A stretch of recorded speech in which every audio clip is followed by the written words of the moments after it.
en route to a victory over the Jays in Game 1. Tonight, the left-hander Ricky Romero will take to the mound. He struck out 12, 8 innings last time against the O's. So tonight, one of those something's got to give. As the wind blows on, it's the bats or the arm.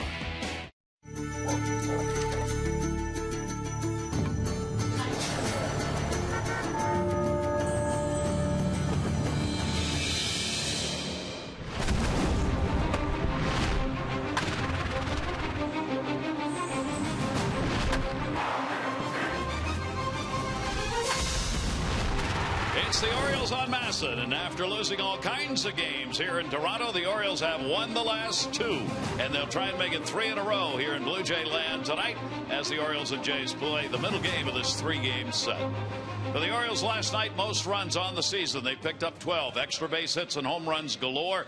The offense will try and keep it going tonight against the left-hander. Take a look at some of the individuals who performed last night for the Orioles and did it well. Reimold, he was crunching. 2 for 5, a double, a home run, 2 RBIs, and that home run landed in the second deck in left field. It was a shot for Reimold. He would have a lot of help from J.J. Hardy. 2 for 5, a 2-homer ball game, and 4 RBIs in the game for Hardy, who continues on a season-long tear. And now Derek Lee's joining the group. 4 for 5, a double, a home run, and 5 RBIs in the ball game last night for a season high for him. You take a look. It is not surprising the teams in the American League East, when combined, score the most runs per game. Red Sox #1 combined scores, right behind them, the Jays and the Orioles. Tonight we'll see if that fireworks will continue. But Mike, last night for the Orioles, certainly one of the best offensive games they've had. It really was a terrific offensive performance from top to bottom. 5 of the 9 players had multi-hit nights. The big RBI night certainly by Derek Lee and J.J. Hardy. Again, that bodes well for down the road. When you're getting contributions from the top of the order all the way through, you get a chance to sustain it for a while. A lot of teams are trying to change their top of the orders and their bottom of the orders. It's deal time with the last day of the month, of course, the final time you get to make deals. And there was a 3-team deal from the White Sox, Toronto Blue Jays, Mark T. and a veteran. From the Cardinals, they get the one big player, Colby Rasmus. Brian Talent, a pitcher's on the DL right now. Trevor Miller, P.J. Walters, they will all be here. When the White Sox start dealing, look out. They got Jason Frazier and Zach Stewart, a Double-A pitcher and a good one. The Cardinals, on the other hand, Edwin Jackson from the White Sox, and then Dotel, Zibzinski, Patterson, and players to be named or cash. What do you think? That was a mouthful. That's what I think. And those kind of deals, believe me, are not easy to put together. A 3-team deal, that many players involved, you know, all kinds of money issues, I'm sure, certainly involved in that. You know, how much service time do certain players you have getting back, like Colby Rasmus coming back here. I think he's through 2014. Players going, service time. That was a big deal. And somebody has to lead that, Mike. If you're in the GM office, there's one or more making calls to all kinds of clubs trying to get it done. Yeah, there's usually, you know, a lead in it, and you're looking for a specific type player, and maybe that club, let's just say Toronto, didn't have the starting pitcher that the Cardinals were looking for, excuse me. So they go to the White Sox to get the starting pitcher they know they can acquire, and they're saying to the Cardinals, will you do that deal if we can get Edwin Jackson? So it becomes this 3-way, and sometimes they can get even more interesting and become a 4-way deal. But they are really fascinating to see how they develop and grow. And 24 hours a day is what the GMs are working right now. When we come back, an Oriole who's been in the pen who may become a starter. Jim Johnson will have a chance to talk with him coming up. Southwest Airlines. Southwest Airlines' new Rapid Rewards, unlimited reward seats, and no blackout dates. Jim Johnson has been a prime reason for any Orioles' success this year with the work that he has done in the bullpen. He is going to get some starts this year. You can see the numbers that he has put up, starters reliever-wise for the team. They need help. Every Oriole fan knows that in that starting role. Jim Johnson says this year maybe he's ready to go, primarily because he's healthy. I think the success this year is just a matter of just healthy. You know, I had a good finish last year after the injury, and you know, had a good off season and spring training, and you know, just kind of was able to stay healthy so far, so good. You know, and you know, Buck's been pretty fair about how to use me, and you know, he's been fair about, you know, when to and when not to. So he's trying to save me for the whole year, which is, I appreciate that. Jim, what's the perfect arrangement for you as far as usage is concerned? It depends. I mean, you know, if we're throwing a lot of multiple innings, then you know, you might need a day off here or there, but But you know, I like my steady work. It's able, you know, when you're getting steady, constant work, which is, you know, maybe, you know, 3 games every 2 series or something like that. That's pretty much ideal, where you can stay fresh, you can stay sharp, and you know, you're getting good quality work. And perhaps as the season goes along, he'll be out there in that first inning. Take a look at our Train game time temperature. Visit Train.com for an independent Train comfort specialist dealer near you. It's hard to stop a Train. 79 degrees, 47% humidity. Roof is open as you take a look through the top of it. Let's take a look at the starting lineup for the O's, brought to you by Southwest Airlines. Hardy, Markakis, Jones, Guerrero, Lee, and Wieters, Reynolds, PA, and Davis. For Nick Markakis, a very solid month of July. Take a look at the scouting report for Ricky Romero. He is a power arm, 117 strikeouts and 134 innings of work, and he had 12 strikeouts his last start against the Orioles back on June 15th in a 4-1 win. And he's going to have to watch out for Vladimir Guerrero. He is 10 for his 20 against Romero, and he is the double play king. 14 ground ball double plays this year.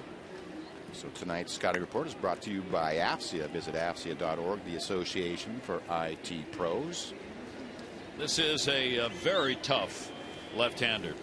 The record really does not show how good this left-hander can be. It is tough to get to him. We're ready to go. And the pitch will be taken for a strike. J.J. Hardy will be leading it off. Hardy continues to pump the numbers. 16 homers and 42 RBIs with a 2 for 5 in the ballgame last night. And 2 home runs. 0-1 delivery will be fouled straight back at a 2-strike count. The Romero quickly ahead, as you said, Gary. He just has outstanding stuff. A late biting slider, which is really deadly on right-handed hitters. Buck Showalter telling us that he'd like to go with an all-lefty lineup if he could, and there it is. He got him on the strikeout. Assist has got to be had, and it is. Arancibia gets it down to Lynn. He starts out where he leaves off. Well, he throws about as good as breaking ball as you can throw. Watch the bottom and how late the action is, and it just bites down into the ground, and that's the pitch that Buck Showalter says he tries to take away from the left-handed hitters, who are hitting 280. Righties hitting 213 against Romero. How about that for a differential, and how about the differential being the reverse of what you would normally expect? And here is a lefty, Nick Markakis, in there. Markakis has a 3-game hit streak coming into the ball game. He's up to 290. He has hit Romero hard, 11 for 32 with 1 home run. And the pitch is on the inside corner for a strike. Yeah, he may be the case in point, or the example that Buck Showalter uses. Markakis 11 for 32, a home run, 7 RBIs against this very tough left-hander. Very unusual numbers for a lefty to have lefties hitting this well against him. And he's moved way over to the first base side of the rubber to try and get inside on these left-handed hitters. One of the problems has been against lefties that he's left the ball out over the middle too often, and that changeup he's got is not nearly as effective against lefties as it is against right-handers. So you see, by the time he gets ready to deliver, he's way over there. Swings his leg that way and then kind of comes across his body with that. Yeah, that's the side you want to be on if you're trying to pitch into left-handers. Whatever side of the rubber that you are on, the straight line to home plate is going to be your highest accuracy side as we take a look at those numbers. 13, 9 home runs, 283, 4 home runs against the lefties. And that'll be fouled back, and that was one to hit right there that got in towards the middle part of the plate. Nick Markakis enters the ball game among the leaders in hits. Coming into this game, Nick is 7th starting the day in the American League in hits. For Buck Showalter, his ball club winning a big one last night with that big 12-run, 16-hit attack. Here's the 3-2 delivery, and that's going to be inside, and he walked it. Markakis on, 1 away. Let's take a look at our Nissan defensive starting lineup tonight for the Blue Jays. Snyder, Davis, and Thames in the outfield. Batista back in the lineup after being hit in the helmet last night. Escobar at short, having a fine year. Aaron Hill at second. Adam Lind, who was just really tore up the Oriole pitching, and J.P. Aracibia behind the plate. Jones stands in. He's got a 3-game hit streak, as does Markakis. He had a 2 for 5 in the ball game, and he is a right-hander who has hit Romero. 9 for 30 with a home run. He takes the pitch for a strike on the inside corner, squared around. Bautista at third base, not buying it. Came in about a step and then backs up again. Bautista just does not believe Jones is going to go at it. Jones, double play depth in the infield on him, and that's why Bautista charging's got to go to first and will get the out. 2 down. Markakis goes down to second base. Jones out of there, and that will be the 2 RBI opportunity for Guerrero. Designated hitter back in the lineup, coming off the DL. Had a 1 for 5 in the ball game. On the first pitch he saw coming off the DL, he picked up a base hit in the ball game last night. Yeah, Vlad 10 for 20 lifetime against Ricky Romero. Doesn't wait around for that slider. No, don't want to do that. Pitch is inside. Vladdy continues to be up among the leaders in DHs. It's Michael Young of Texas right now with the best average. A big season for him. David Ortiz, of course, a magnificent year. Billy Butler at 290. Maybe a little surprise for Kansas City. Then Vladdy and Johnny Damon, who's the DH, of course, at Tampa Bay. Here's the 1-0 delivery, and that is high in the air towards that fair pole and into the corner and into the seats. You would have had to call fair catch in the newly revised National Football League on that one. Man, that was up there. That was up there. Just ran out of room in left field. Now Markakis, who was watching as he had already gone around third base, will head back. Glad he put that one higher than that fair screen is down there, way back. And a 1-ball, 1-strike count on Guerrero. Runner at second base is Markakis, is getting a good secondary lead. That one is high in the air. That one to center field. That one's going to be playable. And it'll be hauled in by Rajah Davis. No runs, no hits, no errors, and 1 left on base. Simone to the mound. Streak with that big offensive output. Let's take a look at the starting lineup brought to you by Southwest Airlines for the Jays. Escobar, Thames, Bautista, he's okay. Linden, Encarnacion, Snyder, Hill, Davis, and Arancibia. And El Escobar this season against the O's. Some numbers. Take a look at that APSI scouting report on Alfredo Simon. He has been streaking 2 straight quality starts. The 6'6" right-hander and run support. 12 on the board last night, 8 extra base hits. He certainly would like to receive some of that tonight. And to get a road win, 0-3 lifetime with an ERA approaching 7 on the road. So I'd like to fill another column. He's done extremely well since entering the starting rotation. 11th game on the year, 40 innings, 39 innings, 42 hits, 12 walks, 26 strikeouts. This will be his 4th start for the Orioles, and Simone will face Escobar, who's got a 3-game hit streak. He went 2 for 4 in the ball game last night, and the pitch is into him for a strike. You know, Escobar has had one of the hot bats in this lineup, raising his average to .307 on the season. And he'll take that to right field for a base hit in front of Markakis. Leadoff man on the second pitch. Take a look at our Nissan defense starting lineup tonight. Felix P.A. will get the start in left field. Adam Jones in center, Markakis in right, Reynolds and Hardy on the left side. Blake Davis getting the start at second base. Derek Lee at first. Matt Wieters behind the plate. It's Nissan's bottom line sales event, and we're having it all on the line. Visit ChooseNissan.com or your local dealer today. Simone starts have come against Boston, a loss, Cleveland a win, and the Angels a loss. In his last outing, the starts have been consecutive, this being the 4th. Tied a career high in that outing against the Angels with 96 pitches thrown and only 2 runs on 6 hits in 6 2/3 innings. Yeah, and the good news, he hasn't allowed a first inning run yet. Thames with a runner at first base. Reynolds is in at third. They play Thames to pull the ball on the ground. He had an 0 for 4 in the ball game last night. You see how that infield is swung around. Obviously the Jays want to get back after the thumping that occurred last night. Swung on, that'll be foul tipped into the mitt, and a 1-ball 1-strike count. I think they still feel good about their offense. 4 runs on the board last night. Brandon Morrow, one of the toughest outings he's had all year, has lasted only 3 1/3 innings in the ball game and took the loss. He had been undefeated in 7 games. Not a big lead at first base for Escobar, and that's an off-speed pitch that'll be fouled off outside of first, and a 1-ball 2-strike count on the right fielder. All the Toronto players today taking a look around because a lot of people are gone and a lot of new people aren't here. They only have 22 players for tonight's game. As I was kidding with their skipper John Farrell, said, "How many you got tonight?" And he said, 22. I said, "Do you know any of them?" He said, "Maybe half."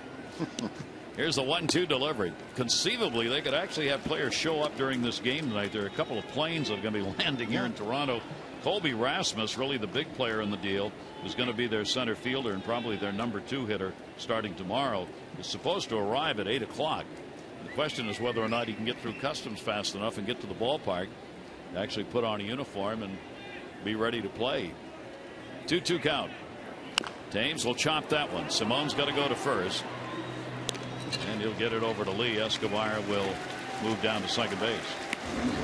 Well, that's the way it works with the trade. You'll be on the field in the afternoon, and that night you may be somewhere else. When I was traded in 1987 on the August 31st deadline, I was taking batting practice on the field of Memorial Stadium at 6 o'clock, eliminating clubs on the West Coast that I could be traded to. And next thing I knew, there was a jet on its way from Toronto, and I can remember circling old Exhibition Stadium, lights on, Tigers, Blue Jays, big pennant race down the stretch, and pretty exciting. Amazing. Amazing in a couple hours. Bautista, thank goodness he is all right. He got hit in the head last night by Arrieta with a 91-mile-an-hour fastball, went down, not unconscious, came out of the ball game for precautionary reasons, and today they determined he's all right. No evidence of a concussion, but it was scary. Yeah, 0-2 pitch from Arrieta. And you see Matt Witters, they just wanted the target up, and this one just takes off. And again, most times right-handed pitcher to right-handed hitter is when you get hit. And that one is going to miss away. I mean, nobody felt worse about that than Arrieta. It was completely unintentional, and it got away. Orioles have really held him down this season. You see the numbers that he has not put up this year with that 3 for 20 and no home runs against the Orioles. Runner at second. Here's the 2-1 delivery. I talked to him before the game about being hit in the head. Here's what he said. I'm feeling good. You know, it was a bit scary, but luckily I turned my head in the right direction at the right time, and a lot of the energy from the ball and the impact didn't really hit me dead on. It was solid contact in the helmet, but all the force of the ball didn't hit me too hard. Have you been hit in the head before? No, that was the first time I got hit in the head, and again, it was scary, but thank God I'm okay. Yeah, you give him a lot of credit. Just, you know, right back on the horse tonight. But that is usually a pretty scary occurrence for a hitter. You get right back in, just to sort of forget about what transpired yesterday. He has not had a home run in 9 games now. He continues to lead the majors in homers. Escobar, the runner at second base, being held by second baseman Davis. Fairly close. A little cat and mouse going on here between Simone and Bautista. 2-ball 2-strike delivery coming, and that pitch is going to be away, and the count goes full 3-2. Yeah, a lot of being paid attention to the runner at second, Escobar. And this is a club that does like to steal third base. Rajah Davis among the best. Again, there's always been that talk about the Blue Jays relaying signs to home plate, so I think that's why there's a lot of attention put on the runner at second base too. See, they'll go through multiple signs, and it really slows the process down. Did the touch of the hat mean something?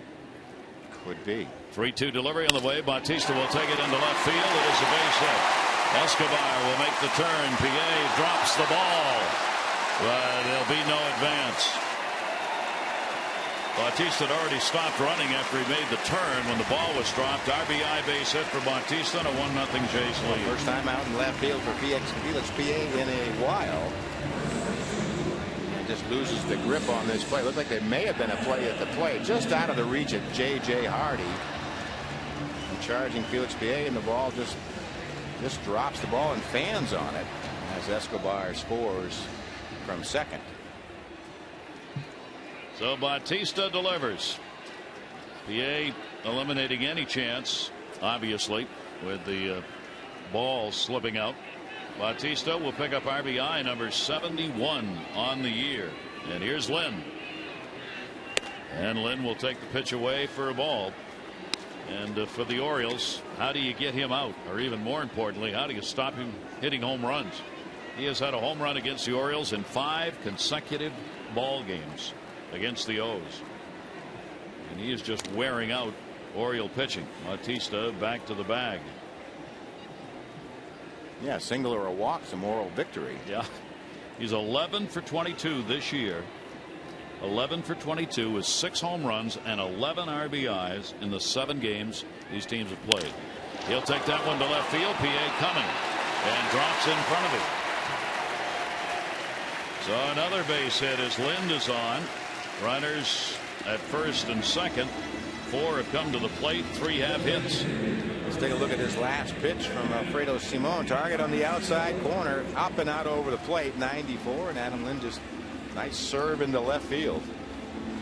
It's pretty much the way they started last night. First 2 hitters reaching base, and then Arrieta was able to get out of it. Then the Oriole offense came to the rescue.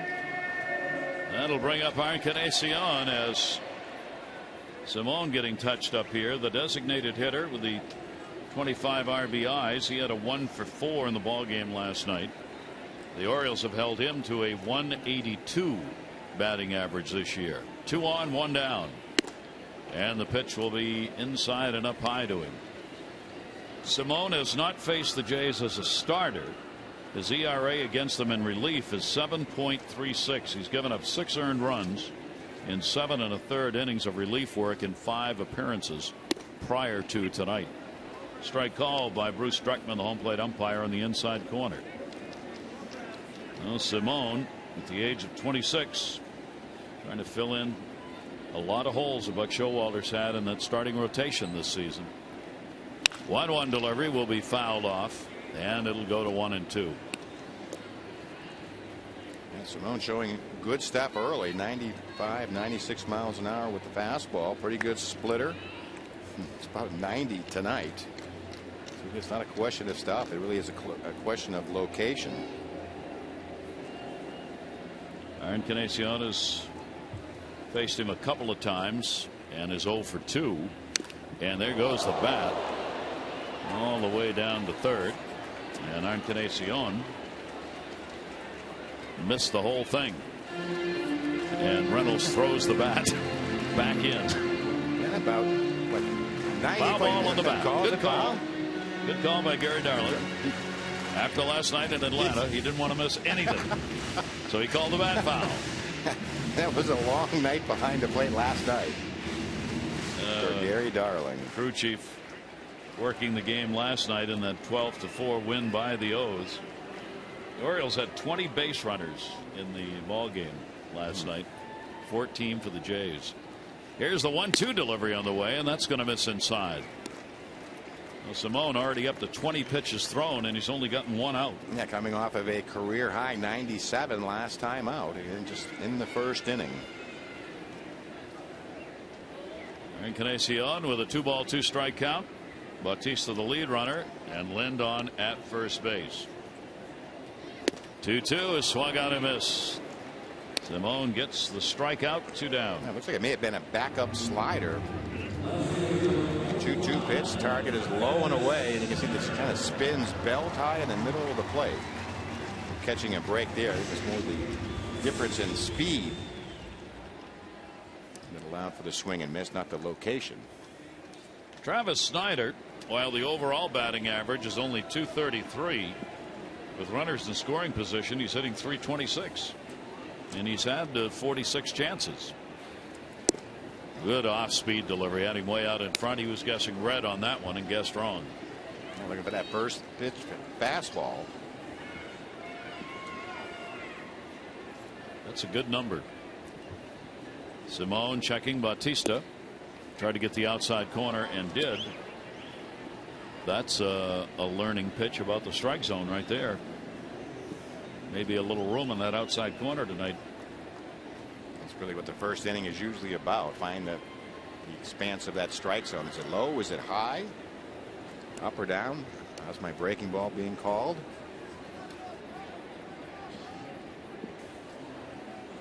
Simone, the 0-2 count. Hardy moving in behind the runner at second. Breaking ball inside. If you missed it, we referred to the Atlanta game last night. I don't think many did. 19 innings and a call at the plate on a run scored where the tag was clearly made and the runner was out and the game should not have been over. And Major League Baseball admitted today that the umpire made a missed call and it was a loss for the Pirates, who of course are battling for a division title. 1-2 delivery came inside and got him swinging, and a couple of strikeouts for him. But a run in on 3 hits. 2 are left on base, and after 1, the Jays are up. At 4, Gonzalez, Youkilis, Ortiz, and Andrew Jones. Call today for the Luna Double. Get your second room of flooring free. Call 877-241-LUNA. D. Lee up, and the pitch will be taken away. A 4-for-5 ball game last night. How it will impact whether he stays an Oriole remains to be seen. Here's the 1-0 delivery.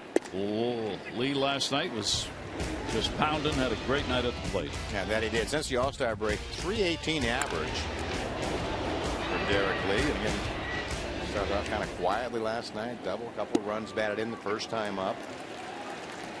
Single, and then the long home run. 3-game hit streak for him. He is 2 for 7 against Romero lifetime. Lots of discussions around the ballpark today that the Pittsburgh Pirates, who do have scouts here, are looking at Lee.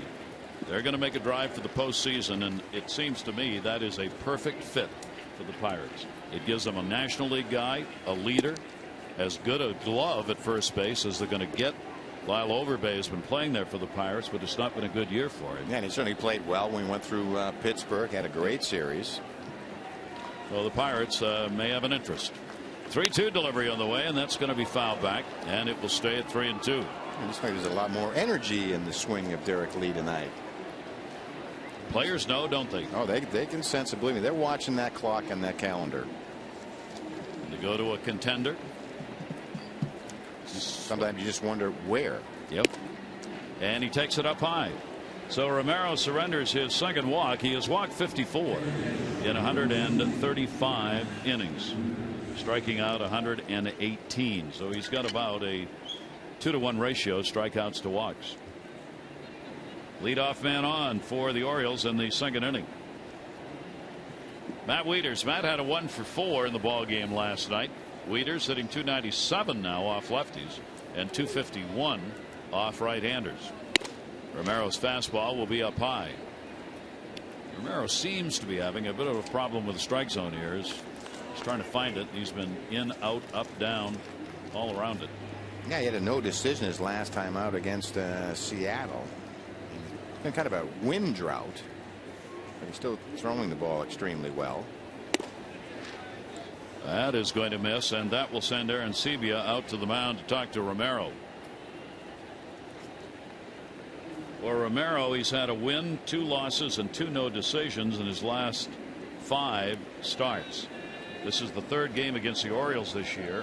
First outing, he took a loss, gave up 5 runs and 11 hits in 7 2/3 innings in an Orioles 5-3 win.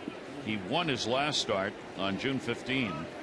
He gave up just 1 run on 3 hits and 8 innings in that game. That one's going to go to short. Oh, under the glove of Escobar, and he can't believe it. He had at least an opportunity to knock that ball down, but I don't think ever touched it. Yeah, I think it's a lot about angle. So I'm out working this afternoon, taking a lot of extra ground balls. Watch him just sort of cut straight across, and the ball just goes under the glove. I think he really thought he was going to just handle that rather easily and then throw on the run to second. It is a base hit. So the Orioles have the first 2 on, and that is their first hit against the left-hander Romero. Here is Reynolds.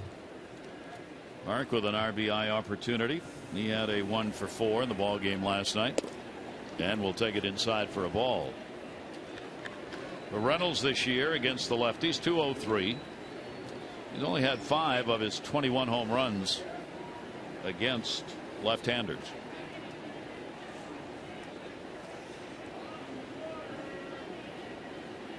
.1-0 delivery to him. Really? I don't think so. No, I don't think so. A 2-0 count. He squared around. He's just making Romero throw a strike. Yeah, when Luke Scott did bunt on 2 occasions up here in Toronto last time. Maybe when you go north of the border, you like cool air hits you and you just think it's a little frisky. You know, when the temperature gets around 24 like it is today. That's the bunt we were looking for right there. And a 2-ball 1 strike count. Take a look at this pitch. Perfect spot down and in under the hands of Reynolds. This is Romero's 5th start this month. His ERA in July 5.87. My gosh, he did intend to bunt. Yikes. And the count goes to 2-2. I know he was making comments last night that he was the last member of the batting order last night to get a base hit. So maybe he's trying to get one out of the way early. Sorry, but sometimes you get a thought in your head. Well, hopefully he has it out of there now with 2 strikes. Yes, please. I mean, you have PA and Davis. No detrimental comment intended, but your job is to get the long ball right here. He will foul that one back. He almost hung it too badly. Oof. And a 2-ball 2 strike count. And this is the situation I want Reynolds certainly to be swinging the bat. 2 on, nobody out. Yeah. Let it fly. Don't mind moving him over. Buck came to the front of the bench on that attempted bunt, I think. Yeah. He may casually pass by him when maybe he gets he needs back. to see me. Yes. Fouled outside of third base. I'm not a betting man, but I will put money on the fact he did not have a bunt signed from his manager. No. What do you think? Oh, no. I can actually remember Eddie Murray when he went over to the Indians with a young Albert Bell.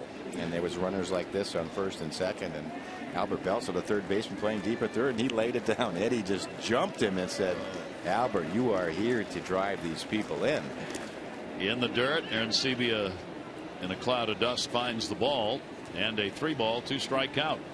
Well, if the Orioles got to get it going here, it looks like early in the ball game against Romero is going to be the chance. He is struggling trying to find the strike zone. He is continuing a tough July. The first 3 months of the year his ERA was 2.74, and then in July it jumps to almost 6. They're playing some tough teams, certainly in Seattle, the Yankees, Boston, and Philadelphia. However, that's still a major jump. 3-2, and he wants the signs again from Aaron Sebia. Well, there were lots of them right there. And again, it's going to be foul back right over the top of that one. It stays at 3-2. Major difference. Yeah, 2.50 ERA. And he's had 14 quality starts out of his 20 starts this season. And his club is only 8-12 in his starts. 3-2 delivery at a chopper to short. That's the one he wanted. Escobar to Hill. And Lynn picks it up at first. Lee will move over to third base, but there are 2 down. That was part of the keys to the game, was the ability of Ricky Romero to make the pitch to get the ground ball double play. That is the 15th this year turned behind him. Quick easy flip to Aaron Hill, and Reynolds is out by a couple of steps. So now a runner at third base, but there are 2 away, and here is Felix PA. And he'll go after the first pitch and foul it away, getting another left-hander into the lineup against Romero. The Orioles have grounded into the 3rd most double plays in the American League. It was a concern right from spring training that they knew they had in the middle of the lineup some power, but also a lack of speed and a lot of potential double plays for Guerrero, Lee, Wieters, Reynolds, and it has worked out that way, and you just hope that you get enough production, RBI and power wise, to offset the double plays. As a club that really doesn't run at all, the fewest stolen bases by a large margin. That one in the dirt. Arancibia stops it. PA watches it, and a 1-ball 2-strike count with Lee at third base. I was telling Buck Showalter about the story this afternoon with Rich Dower, who was a terrific contact hitter, but invariably he'd have a runner on first base, and the count would go to 2-0, and somebody would throw a slider. Richie go out in the front foot and somehow get a bat on it and ground into a double play. And Earl would say, just make one out one time. Strike out one time. Help the club. Romero with a 2-ball 2-strike count. Lee led it off with a walk. Wieters the single, but the double play has left Lee alone at third base. Romero with a 2-2 delivery, and PA will take that one inside, and it goes 3-2. You can almost feel Romero trying to figure out how to get left-handers out. Yeah, he's just working so hard. You see Arancibia trying to pull it back clearly inside. We talked about the adjustment on the rubber. 3-ball 2-strike delivery. PA gets away. Lee's going to come. Now he's going to go back, and no play anywhere. Arancibia chased it down. Lee was halfway down the line and decided better of it. So it will be, after all of that, PA getting on. Yep, you see Derek Lee making a break for the plate, then about halfway decides to retreat. And watch the pitch. It just gets boxed by Arancibia. We saw him back in Baltimore have some trouble with pitches up in the zone, and he's had all kinds of trouble with the stolen base. I think that's partly the reason that John Farrell is catching Arancibia with Romero on the mound, who has a pretty good pickoff move. So it ends up just being a walk. There's nobody advanced. So Lee goes over to third base. 3 walks in the game for Romero, and that's the reason there's a visit to the mound by Bruce Walton, the pitching coach, as PA is on, and the Orioles will send Blake Davis, the number 9 hitter, to the plate. Davis batting in the number 9 spot. And the 2 left-handers in the lineup so far, Ricky Romero's walked them both. Yep. Here are 2 former teammates at Cal State Fullerton. Not only teammates, they were roommates. I was talking to Blake Davis before the game today. He and Romero are very good friends. Played on the College World Series champions out of Cal State Fullerton. And there were 4 of them that shared lodging while they were going to college and playing baseball at Cal State. Takes it in the air to left center field. Another Davis. Raja Davis will put it away. So no runs, 1 hit, no errors. 2 are left on base. Toronto with the 1-0 lead. Orioles turn. You get $1,000 from the Maryland Lottery, Donald, and you can enter to get some great prizes and maybe even some cash. Amazing 8s scratch-offs into cash, or amazing O's prizes. Just go to mdlottery.com/double play. Big double play the Orioles hit into in that second inning. Cost them a chance to get on the board. Simone back to work. Bottom of the order, Hill, Davis, and Arancibia. Hill with a 2 for 4 in the ball game last night. Now hitting at .229 on the year.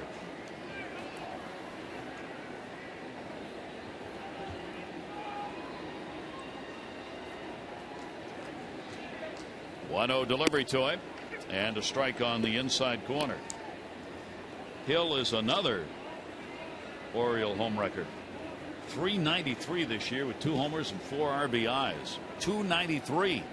He's hitting .229 overall. Against everybody else, right? We had a real good night last night. Here's the 2-1 delivery to him, and Simone will get the called strike on the inside corner. Simone trying to give the Orioles some innings, quality innings, obviously, that go deep into the ball game. Arrieta went 5 last night. His ankle, by the way, is okay. Took a hit on the ankle. Same thing for Jason Birkin. He too kicked one off his foot. They're both all right. There's Jake Arrieta on the left. They said they were very timely kick saves last night. He put his up in the air, and Birkin directed his down. Yeah, well directed. They were. 2-2 delivery to Hill. Takes it in the air to left center field towards the gap. PA getting over, and he's got it. Fireworks, fireworks. The Orioles are going to be coming back to Camden Yards next Friday. They've got a 10-game homestand, Jays, White Sox, Tigers. And that homestand will kick off with the fireworks on Friday night. So you can get your tickets in advance and save 888-848-BIRD or Orioles.com.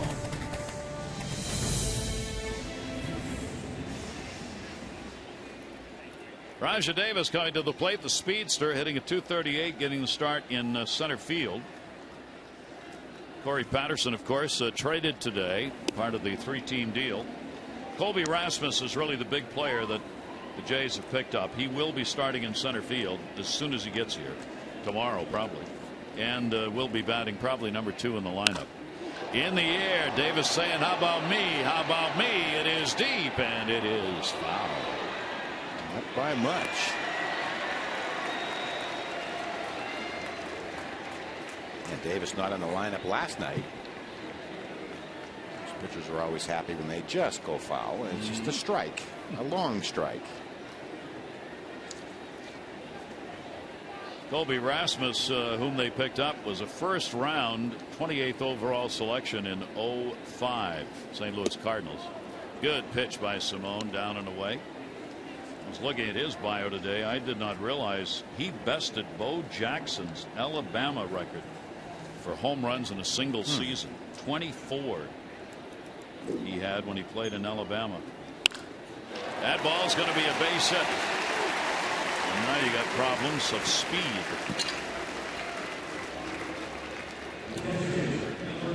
That'll bring up the catcher.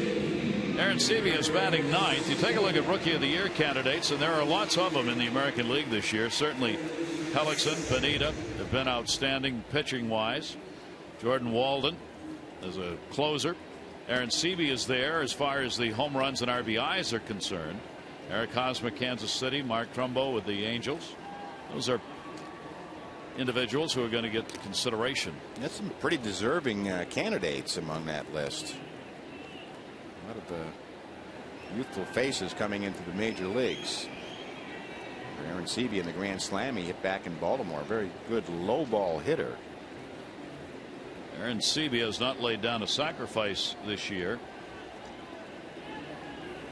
Davis, ooh, close. Lee put the tag down. Thought he had a pretty good chance on him right there. Yeah, quick throw. Davis likes to get that walking lead, little shuffle step, and just gets back. Al Porter, first base umpire, right there.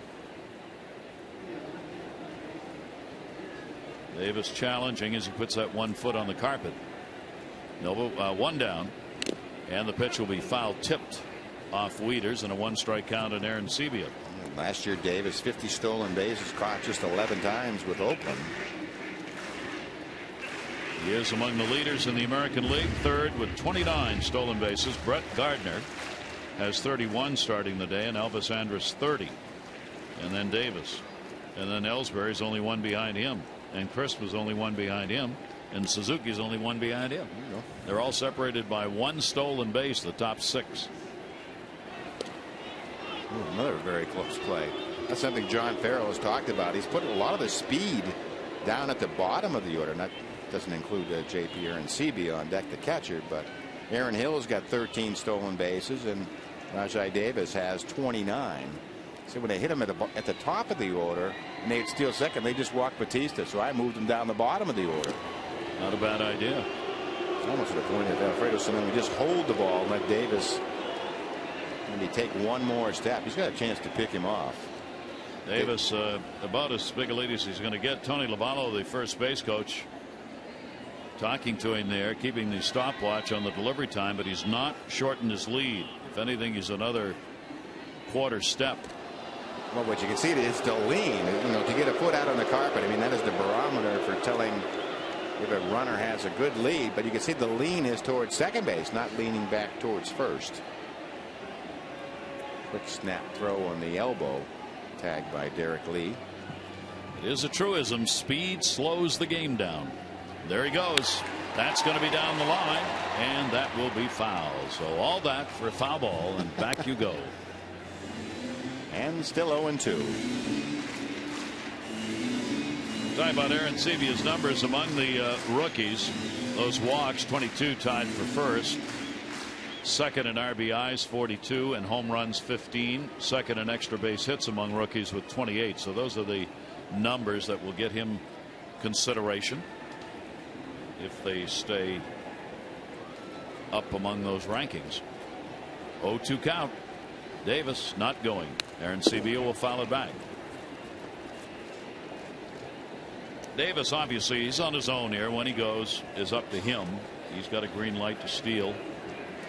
And generally, after a big run like that, you want to get your breath back so you don't go on the immediate next pitch. So Davis can fly. Simone edging off. Didn't go back in on his belly this time, and Lee reaching across stops it. Yeah, Davis, again, one of those base runners, not going to allow you to sleep over at first base. I mean, he's trying to almost torture you as a pitcher to get as big a lead as he can. Dancing around, he is a little shorter with the lead this time. 2-strike delivery, runner not going. Aaron Sevilla fouls it back. You've seen Davis take 2 different leads over there. One is the more common of going out to the spot, stopping, squaring up. But the pitch before the last one, he was taking the walking lead. He was going continually moving as Simone was getting ready to come to his set position. Yeah, he's certainly good enough base stealer. They'll get that late lead walking off the bag. This time he's out there set and leaning towards second. That's the original lead. 0-2 delivery, a pitch out. Not going. And a 1-ball 2-strike count. But you're right. Speed has really slowed the game. It slows it down. And those close games are so long because they're so close. Games that matter, you get a speedster on base, you can spend 15 minutes with an at-bat with hardly any pitches thrown. 1-2 the count. He's going to go. He's going to go right here. There he goes. And it's tagged, and he'll come back. Every time he finally gets a good jump, Aaron Sevia's fouled it off twice. It's one way to wear him down. 94-mile-an-hour fastball from Fredo Simon. It's one of the difficulties of being a base stealer. That's why I have a great appreciation for Ricky Henderson on the bases he stole. How many times did he slide and run on foul balls? Ricky knows how many times Ricky ran. Ricky does. Ricky knows. You know, he had some pretty good battles. I bet. Yeah. Runner not going. And after all of that, Aaron Sevilla is a strikeout victim, and there are 2 down. Gets away with that hanging slider. 1-2 pitch. And right up in his eyes. And you can see where his head was turned. Right towards that left field stands. Swings through it. So now you have Escobar, the leadoff batter anyway. So if somebody's going to get caught stealing, this is a situation where you don't mind, because Escobar will lead off the next inning. Well, let's see if Davis, now he's increased the lead by a quarter of a step. But we're going by the amount of turf you see there with that front foot. And this is the biggest lead he's had. Escobar singled his first time up, and there he goes. Takes it. Wieters throw. Good one, but no chance.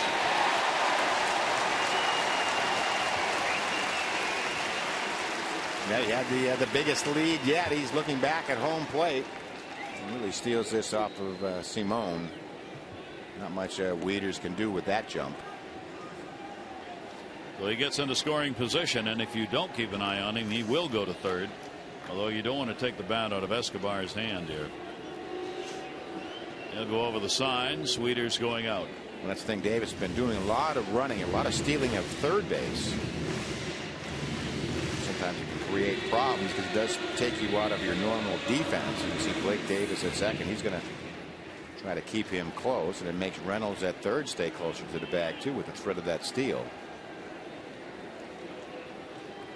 Escobar, 397 his average this month, and he will take the pitch inside for a ball. Escobar, 4-game hit streak that he extended with a single in the first inning, scored on the Bautista RBI base hit for the 1-0 lead that's on the board. And now a chance for another RBI. Pick off at second base with Davis moving in. Boy, more throws, I think, have been made to the bags than to the plate this inning. Yeah, I don't know if they should count as part of the pitch count. They certainly made a number of them. They're really concentrating on the way up here in the plane, actually talking about Davis and how they're going to try to slow him down on the base pass. 2-0 delivery. Just don't forget the hitter. You've got Thames waiting on deck. First base is open. Do you pitch around Escobar? I don't think this is intentional. But I would be. He's proven to me that he is, number one, red hot. What's he, 8 for his last 12? He'll also take a walk. Runner goes. It'll be a stolen base and a walk. That's what he's been doing. We're talking about the steal of third base. That one's what's on a 3-0. Kind of look at this lead. It's just off. Make you believe you're not going to go anywhere and just take off. So Davis bidding for the lead in the American League in stolen bases, as he has picked up 2 on this trip around and created just a ton of havoc for Simone. 31 stolen bases and the walk to Escobar. First walk surrendered by Simone. So Thames is going to catch Simone tired. This is where you got a chance to get a pitch to hit. And it'll be in there for a strike. He's already thrown 47 pitches. And we are not through the second inning. And that was his strength his first time out in the start. I think he had 60 pitches in the 6th. Thames grounded out his first time up, taking a big cut on it, and it goes to 0-2. If you expand the zone, Simone stuff is so good, you'll have a hard time hitting it. Because these Blue Jays really working the count. He has struck out 3 Blue Jays already. That's a tough pitch to handle up in your eyes at 94. Thames hot, 26 games since the recall, hitting .305. 0-2, and that's going to be inside. Escobar bluffing at first base on the go to second. 1-2. Simone now, it's about concentrating on that hitter, get that final out.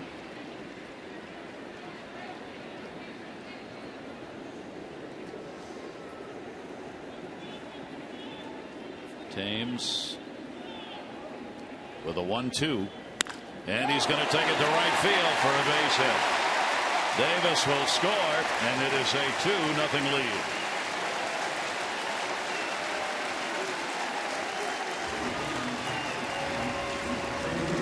Now Rajai Davis made his way around the infield and finally will come in on the Eric Thames base hit. 1-2 pitch, a pretty good one, but it ends up down and in. Just a nice clean single into right field. That's 20 RBI in 40 games for Thames. Boy, has Davis been a major factor in this as he crosses with a run.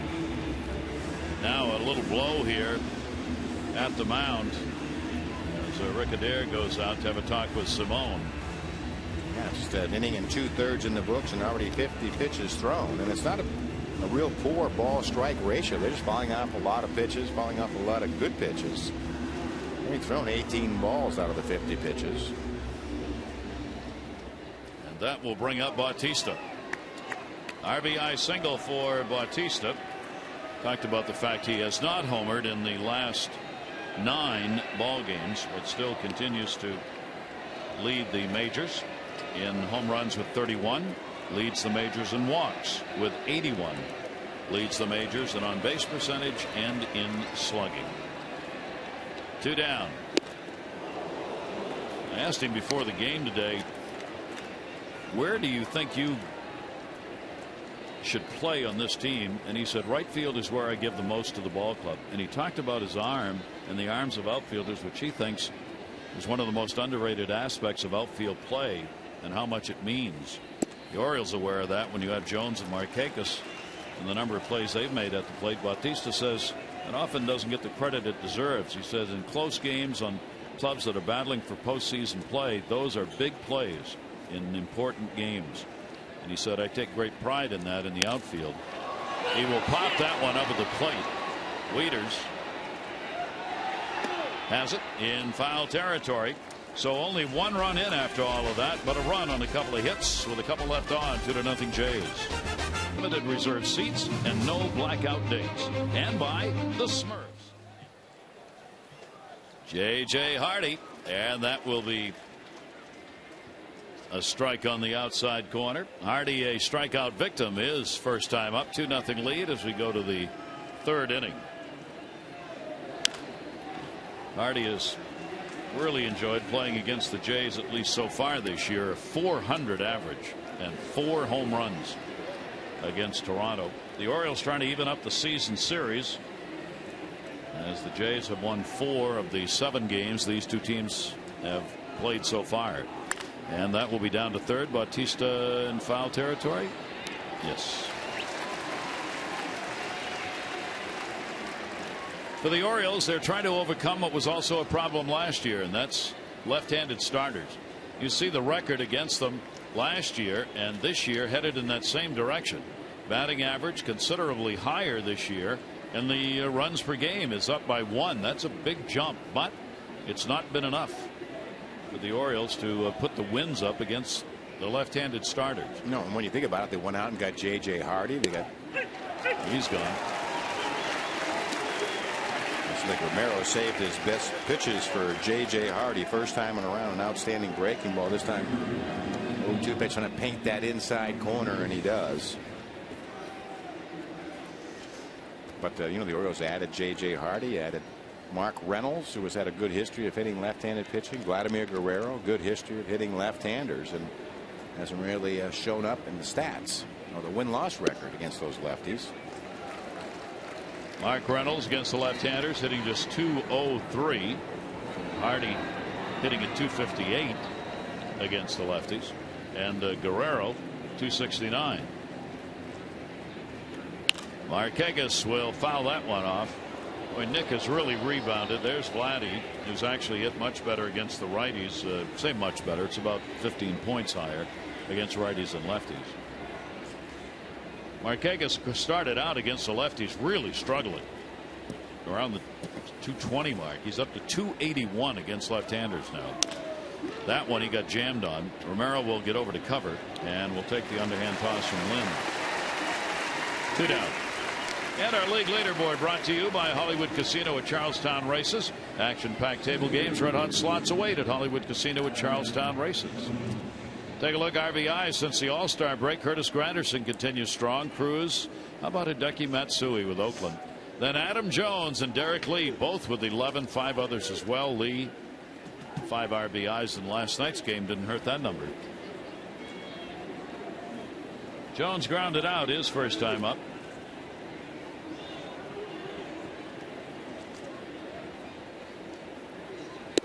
Adam will take the Romero fastball. Jones 255 off the lefties, 45 points lower than against right-handers. Go figure.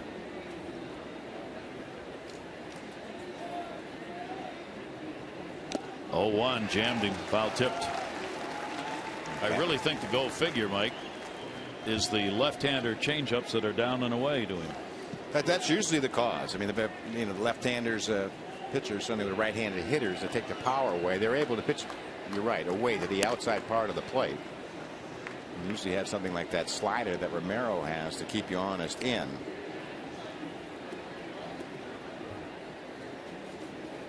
He hasn't thrown that many sliders. No, he hasn't. I'm surprised. He started off with that great slider to Hardy, and we haven't seen too many since then. He's got an 0-2 count on Jones. Orioles have only 1 hit. That'll just miss outside. Single by Wieters in the second inning, the only O's base hit. Trying to nip that back door.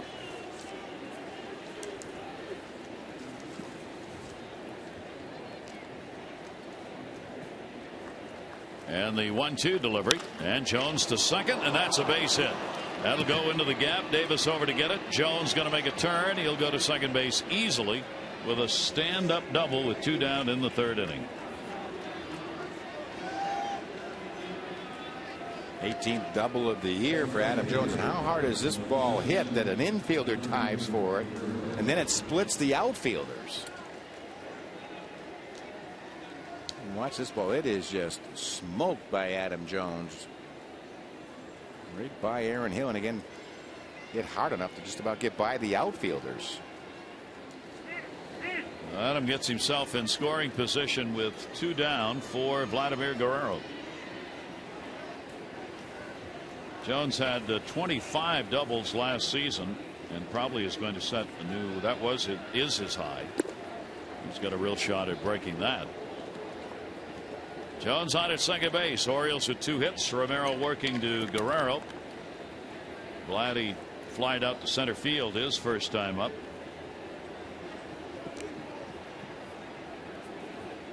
Against the Orioles, Romero lifetime 4 wins, 3 losses. There's that pitch. There's that off-speed pitch down and away. That was a smile on Guerrero's face. It's a 3-part swing, up and down, and then looking towards left field. You can hurt yourself on that pitch. My back started to hurt. 1 ball, 1 strike count. Timeout taken. Guerrero only 1 home run of the 7 he's hit off lefties. See the numbers against Romero lifetime. They are big. 1-1 delivery. Fair ball. Bautista gets him. No runs, 1 hit, no errors, and 1 left on base. The Orioles have stranded 4 through 3. Yum yum.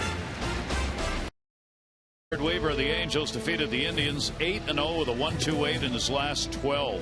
Sabathia's already won 15. He's the first one to get there. He was the first one to get there in 09 too. And Alfredo Aceves trying to pick up that wonderful the vulture tag. Phil the Vulture Reagan 66-67 did this. 15 games as a reliever that he's won, the longest streak since the Vultures. And today, Erwin Santana, as he pitched a no-hitter, the first one since Mike Witts in '84. He gave up no hits, 1 walk. There was a run scored on a wild pitch. Ultimately, it was an error, stolen base. Runner moved up, and then he came in. So congratulations, Santana. Here's Adam Lynn. Because Santana had gone into the 5th inning against the Orioles in his last outing without giving up a hit, and it was Blake Davis who got the single off him to end his no-hit bid against the Orioles in the last start. He's had a pretty good run. That's what Buck Showalter was saying down in the clubhouse today. He goes, we got him pretty hot after that outing against us in Baltimore. He goes out and throws a no-hitter next time out. Simone right back out. Not very much of a rest between innings. Ow, you. Lynn. An Olympic tryout bid. And talk about making you move your feet. Fastball was down and in, about in the middle of the batter's box. Lynn to single. His last time up, continuing to hit the Orioles hard. And will foul that one away. Lynn with a couple of hits in 5 at-bats so far in this 3-game set. Orioles will wrap it up tomorrow. Brad Burgess and Carlos Villanueva will be the starters tomorrow night. Wrapping up the series, then on to New York for what's going to be a very long weekend. As a single game Friday night, day-night doubleheader Saturday, and a afternoon game Sunday. Whacked into the seats, 2-2.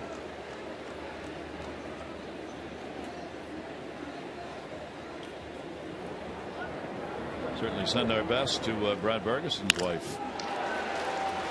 That'll be played on the hop. Gets the out as she's expecting a baby. They are any moment. 2110 Utah Street, presented by Southwest Airlines, is back at Camden Yards August 13. Tigers are in town. 1 low price. You get the reserved Utah Street bleacher seat, exclusive Utah Street t-shirt. Space is limited. Join Nick and Adam for tickets. 888-848-BIRD or Orioles.com. Saturday, August 13, 2110.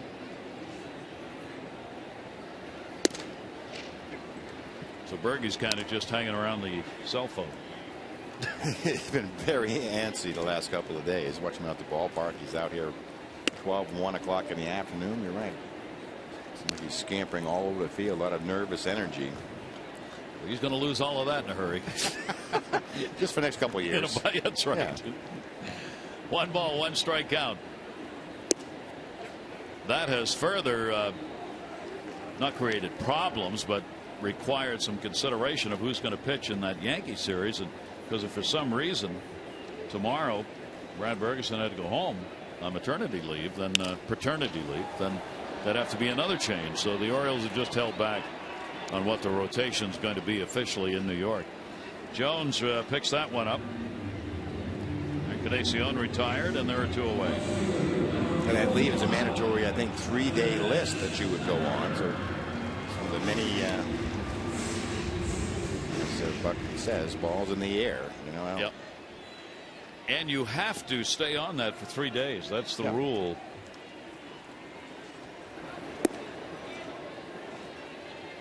Two down, nobody on. Here's Travis Snyder, strikeout victim, his first time up. If Snyder shaved that mustache, he would be 12. Here's the 0-1 delay. It looked like Opie. I was just saying, I think he just stuck it on there anyway. You know. I mean, look, just a boyish looking face. What is he now? He's only, what, 21 or something? You got to look him up. 1 ball, 1 strike count. Snyder in the off-speed delivery will foul that one off at the plate. And the count goes to a ball and 2 strikes. So trying to have a quick inning, Simone. He's 23 years old, out of Kirkland, Washington. 1-2 delivery. Nasty pitch down and in. Tag put on and a strikeout recorded. 4 Ks in the ballgame for Simone, and for the first time he retires the side in order. The Jays have it in theaters Friday. I've never seen so many people in line to get on the ferry to go up to the islands as there's been in the last 2 days here. They have a great amusement park for the kids. You take a ferry from downtown out very short distance to the islands here. Picnic areas and beaches. Yeah, oh yeah, many times back and forth. I mean, the lines were enormously long. Play it at short. Escobar. And Lee is retired. 1 down, 4th inning. 2-0 lead for the Jays after the loss last night. Trying to set up a rubber match tomorrow. And bring up Matt Wieters. 2-5-0 for the Jays, 0-2-0 for the Orioles. Wieters, a single, his first time up.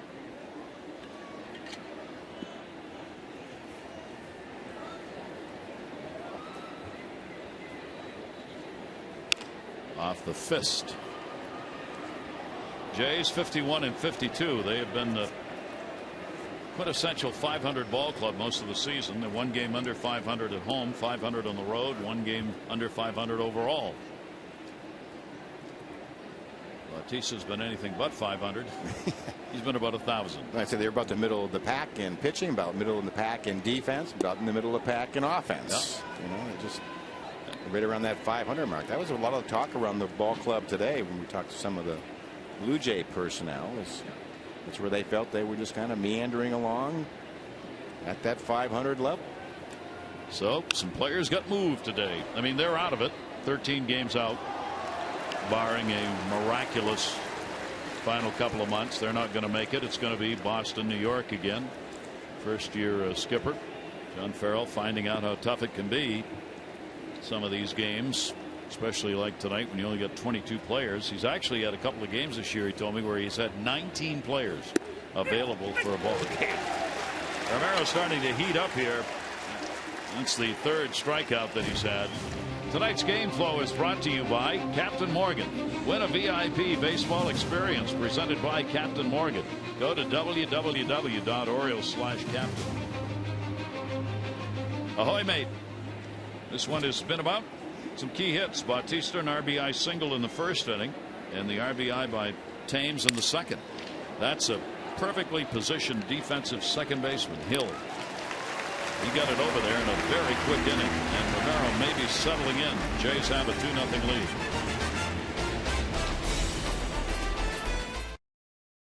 .com/get Fios. 1927 Mel Ott.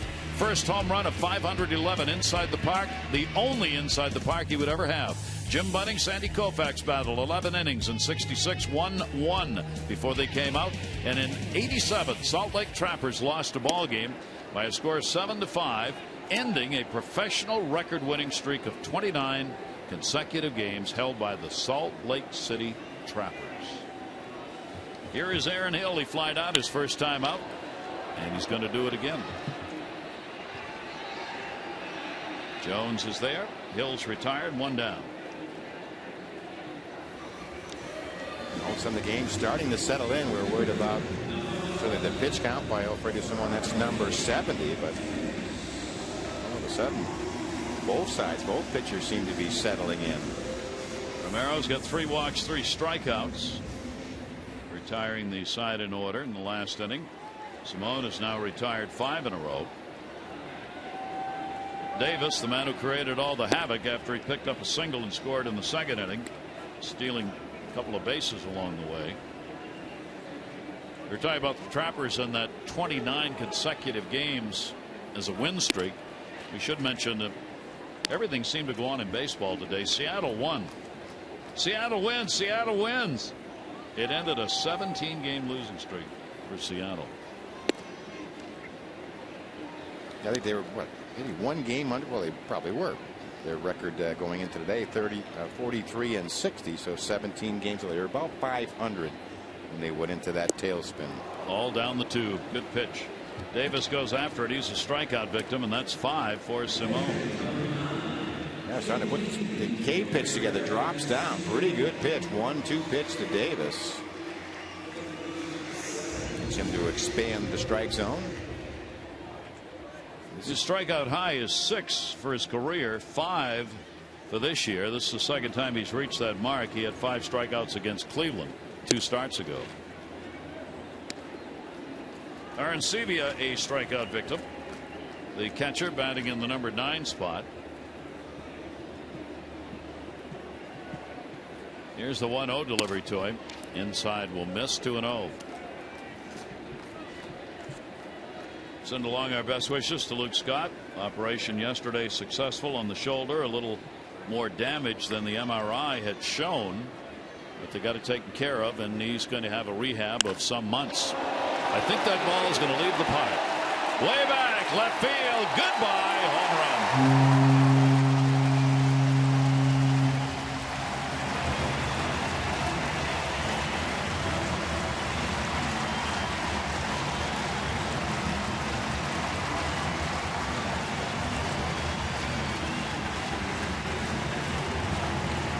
16th home run of the year. We talked about a terrific low middle of the plate type hitter. And Sebia does not miss this.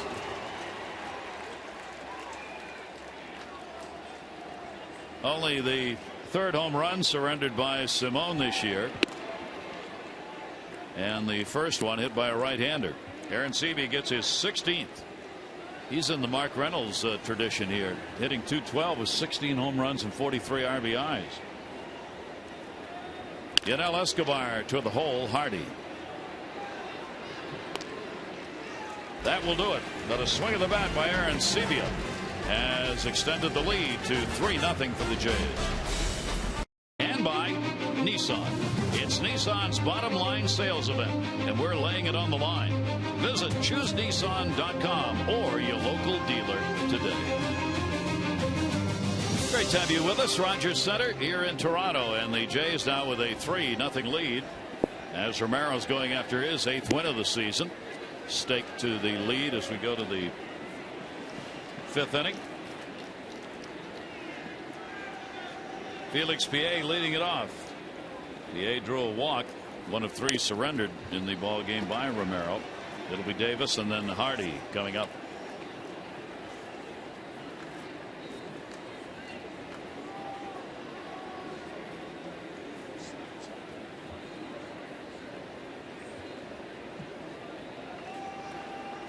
Here's the 0-2 delivery, and PA will chop that one to first base.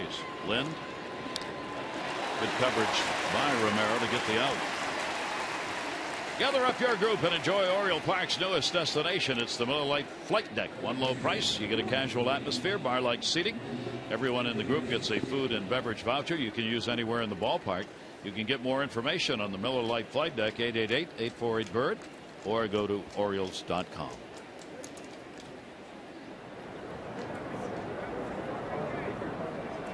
O's on the road, 15 wins, 30 losses. Another chopper. Romero's got that sinker going now. That had a little spin on it. Lynn plays it. It's fair, and Davis is retired. Yeah, he made the rush to get it while it was still a fair ball. Pretty good play.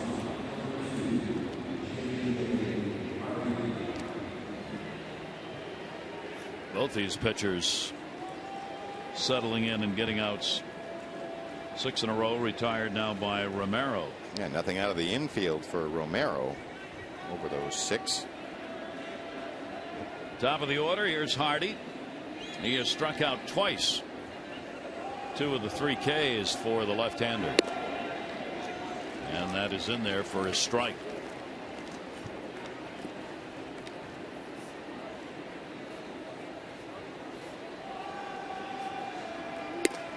Took a little off that one. Misses up high. Count goes to 1-1. In Romero's first 4 starts against the Orioles, he had an 0-2 record. Since then, 4-1 in 6 starts against the O's. ERA went from 5.47 against the Orioles to 2.44. Romero 4-3 lifetime, and he's a good one. Like Showalter knew would be a problem because he just didn't have the numbers on the bench to get the left-handers in the lineup he wanted. Hardy just cannot read him. He has struck out 3 times against Romero. He now has 4 Ks. Jays on Villanueva. Our coverage on MASN HD 6:30 O's Extra, presented by Verizon 4G LTE, followed by our game coverage at 7. All the access you need right here on MASN. Gary Thorne, Mike Flanagan with the roof open, and the Jays with a 3-0 lead. Beautiful day, beautiful 2 days here in Toronto. Really nice weather. Orioles heading to New York, where the heat is supposed to be back on the East Coast this weekend. It's been a nice break from that heat wave that went through the Baltimore area. Simone's first pitch. Derek Thames is fouled off. Thames, Bautista, and Lind. Thames with a single and an RBI in the 2nd inning. Bautista an RBI in the 1st on a base hit. And Arancibia with a home run in the 4th. That's going to be a base hit into right field. And Thames has got a 2-hit ball game as he leads off the 5th inning with a single. 2 out of the 5 innings leadoff man has been on against Simone, who has now thrown 81 pitches. Yeah, but you would think he is free to go after the 97 last time out. Jose Bautista trying to find the home run ball again. Hasn't had one in 9. RBI single, and he has popped out in this game. Wieters with a good stop right there in the backhand and a 1-0 count. And what they've tried to do of late with Bautista is just to stay away from him, make him reach, try to hit that outside corner or miss away. And it's been fairly effective. Bautista hitting .353 here in this ballpark. Quick throw down. Talking with him today, I asked him about the change that everyone talks about from a couple years ago that resulted in the production, not just in homers but in average. He said, if you look at what I did 2 years ago, you see me standing straight and not moving as the pitcher got the ball out just before release. Now when you watch me, you'll see that I've got a little rocking motion. I get the front foot up a little bit, but I'm leaning back a little bit, getting the trigger point ready right there. And he said that's the difference. And he credited Cito Gaston and his coaching staff. Said as soon as I came to Toronto, Cito came to me and said, we think you got a problem that we can correct for you that's going to make you a better hitter. And that's what it was. It was getting to that trigger motion sooner instead of trying to do it from a dead stop. I mean, Cito Gaston, who was a hitting coach at one time, was a huge believer in hitters loading up, getting on that back leg. I know because I was in the dugout with Cito for 3 seasons up here in Toronto, and he did it with Fred McGriff. I mean, he would yell at him from the dugout. He would say, take it back, Fred. Wanted him to lean back on that back leg. You think of Cecil Fielder had that same kind of take back mechanism. That was all given to them really by Cito. And you can see it. I mean, it's just what you're talking about, Mike, is what he does at the plate, and it certainly has worked for him. Remember George Bell and his stance, the way he would lean back, same thing. 3-1 delivery and a strike called at the knees on the outside corner. Simone locating that one. And the count goes to 3-2 on Bautista. That's about a perfect 3-1 pitch you can get. Target is low and right to the outside black at 95. Turned out to be a perfect pitch, perfectly located pitch. Thames off first. Here's the 3-2. Runner going. Only plays at first. Hardy. Runner's going to go to third. Lee, the throw. Tag. Whoa. Reynolds looked like he had him. Thames going in, and it looked like that tag was in plenty of time, and Buck Showalter is on his way out.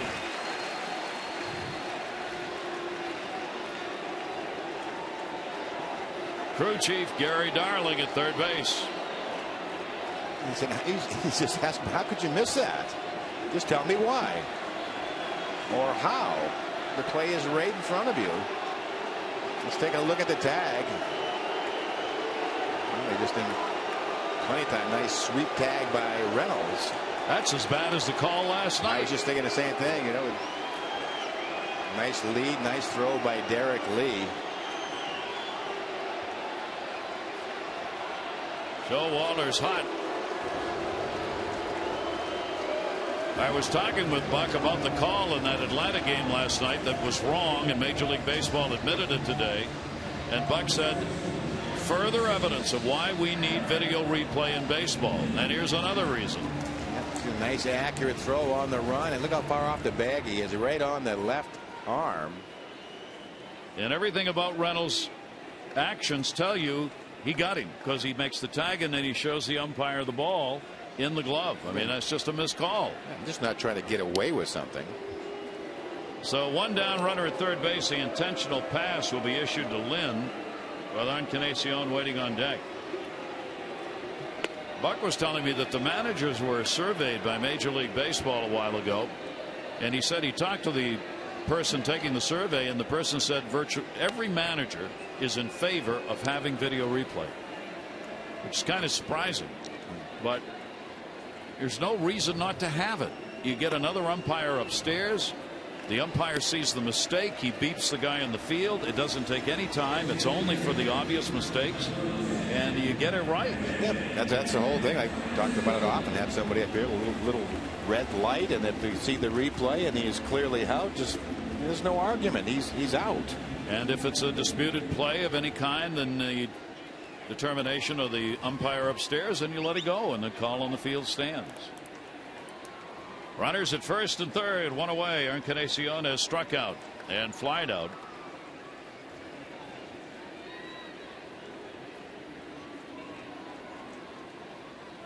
Obviously a key moment in the game, with Toronto leading at 3-0, bottom of the fifth inning, and a chance to add to it. Encarnacion with a big cut. He's 1 for 6 in the 2 games so far. The Orioles have held him to a 182 batting average this year. Also, of course, the intentional walk sets up that potential double play. Lynn getting his 4th intentional pass this year. Simone's delivery will miss down low. We were talking about how the decrease in intentional walks. So first one we have seen in a while. Even for Bautista, who's got 16. Not a lot compared to the numbers we were showing you with last night with Bonds, about 120 1 year. Yeah, not in a career. One year. Chris Jakabauskas up in the pen.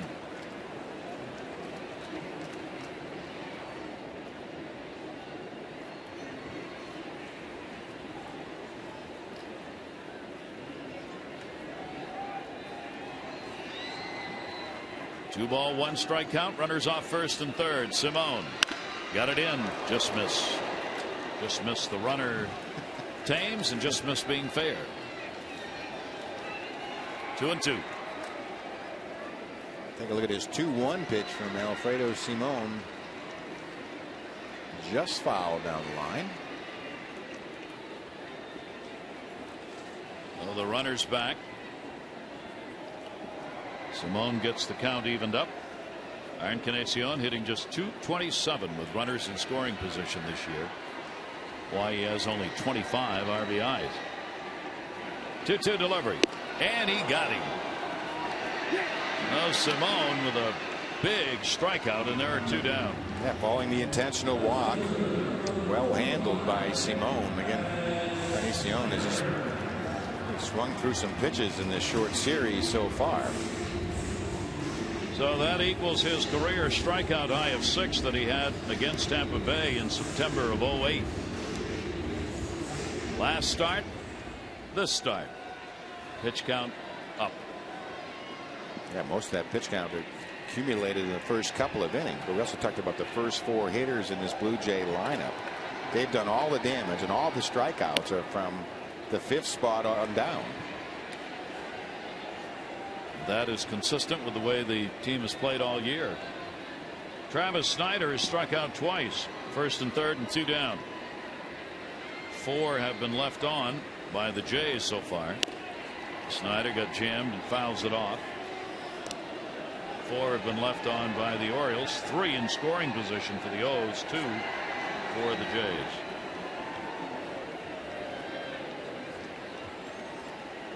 Orioles get out of this inning, obviously keeps the game right where it is, and that call by Darling affects the game in the sense of pitches that had to be thrown. 1-1 delivery. Off speed again, and he fouls it off. And that's the pitch that he's used against Travis Snyder. That down and in breaking ball has been very effective. Swinging over the top of it twice. You can see how Buck Showalter was having him maneuver through this lineup. Single Thames on at 3rd now. Intentional walk to Lynn, still on at 1st. Here's the 1-2 runner going. Pitch number 100 thrown by Alfredo Simon. 63 strikes, 37 balls. The last couple of innings really helped him with that pitch count. These are the most pitches he has ever thrown in a game in his career. 96 was the previous.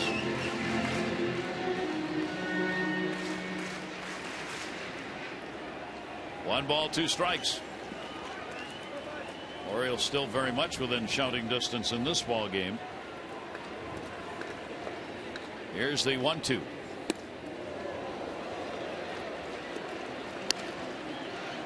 And Simone makes it a 2-ball, 2-strike count. Let's see if they go back to that down and in breaking ball.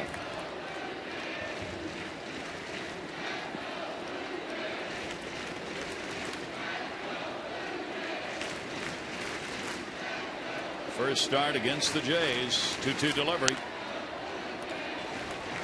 Battle that, fought off again. Travis Snyder had to know that was coming.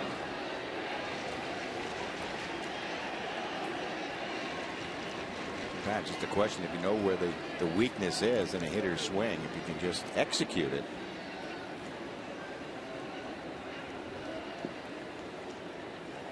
Alfredo Simon with a 2-ball, 2-strike count. Another long inning and a lot of work here for the right-hander. The play that all fans truly enjoy watching, as evidenced by the reaction each time it occurs. I was always afraid to try that, number one, because I figured they'd call a balk and there would be a run, and I would not feel very good about it. So you never had it work for you? Never had it work. Never. It works about once a year in the majors. See, I always wanted to fake to home and throw to second. Fake to home and throw to second. It would be very different. 2-2 delivery, and he gets him again. So Snyder has struck out all 3 times to the plate. Simone's got a new major league high in strikeouts with 7. Here. We mentioned at the top of that tower you can pay what $150 now, get to go out on the side that has no railing, and just kind of lean out. They harness you up, so if you fall you feel real good about it. But anyway, here's Nick Markakis today coming to the ballpark. I'm outside and Jose Bautista's on the sidewalk in uniform eating a hot dog, and he's looking up at the CNN tower. And I said, what are you doing?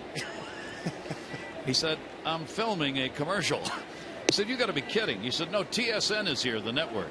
TSN had a camera crew out there. He's eating a hot dog and he's on the phone up to his ear and he's talking to the camera guy that's up on that platform, harnessed up, walking outside to do a commercial for the Jays, while Bautista was eating the hot dog on the sidewalk and talking to the guy harnessed up. Way which position there would be more, well, I don't know which one I would like to do better.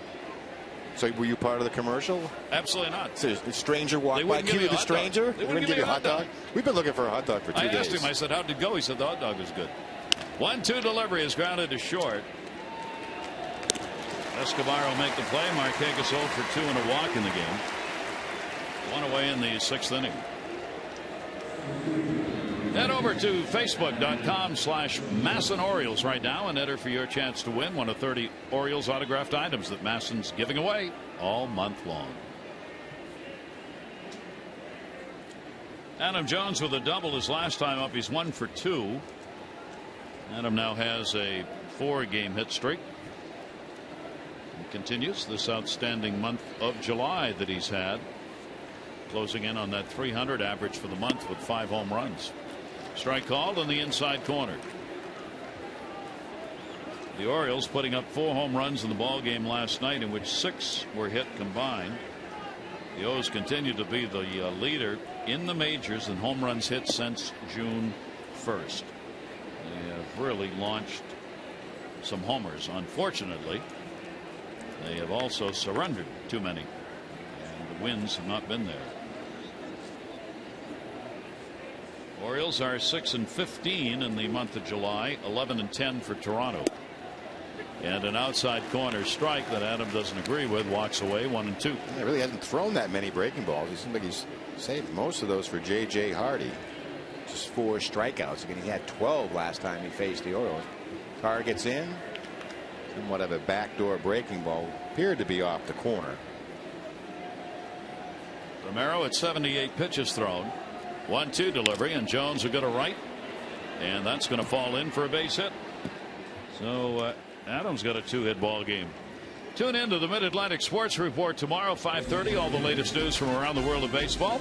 Tom Davis, Dave Johnson, Mel Antonin will be there for discussions looking at the O's batting practice and more. Check it out at 5:30 right here on Masson. And Jose Bautista, the interview I did with him today, is going to air on that show tomorrow. A very articulate, intelligent man, and talking about the game was fun sitting down with him today.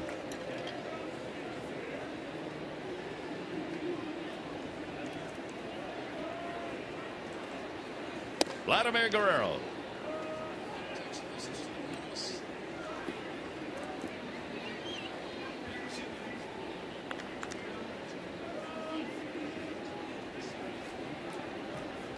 Guerrero 0 for 2. He is flied out, grounded out. Pretty good lead for Jones at first.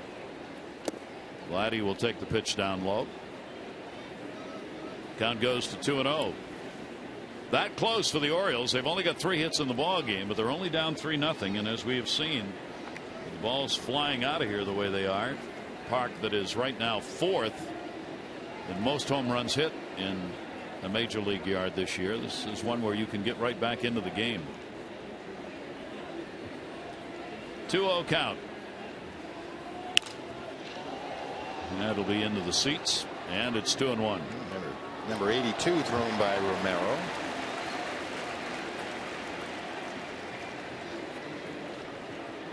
Last time out against Seattle struck out 9. Time before that against the Yankees struck out 7.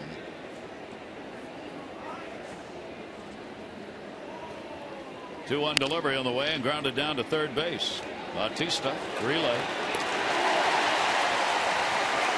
Bautista Hill to Lind. No runs, 1 hit, no errors, and nobody left on base. Orioles heading into the second double play. 3-0 Jays. Annual Orioles Hall of Fame luncheon, 6th floor of the warehouse. It'll start at 11 a.m. It will honor Mike Bordick and Herb Armstrong Award recipient Richie Banzel's the O's trainer. Individual tickets $50. For more info, the Oriole Advocates, 410-247-2703, or you can go to oriolesreach.com. That's for Friday, August 12. Alfredo Simon is out. There's his line. Yeah, 5 innings, 7 hits, 3 runs, 3 earned, 7 strikeouts. Pretty good numbers from Simon. Chris Jacobakis will be in the game. 16th appearance on the year, 45 innings, lofty 62 base hits, 20 walks, 30 strikeouts. Has not worked since the Red Sox series. Jacobakis will start it out against Aaron Hill. Hill 0 for 2, 2 fly ball outs in the game. for Jakubauskas this season against Toronto. This will be the third game. He has started a game against them, worked 7 1/3 innings total, given up 4 runs on 9 hits to the Jays, striking out 4 and walking 4. Hill 2 for 9. I take it back, 2 for 4. How about 3 for 5? A leadoff single in the bottom of the 6th inning.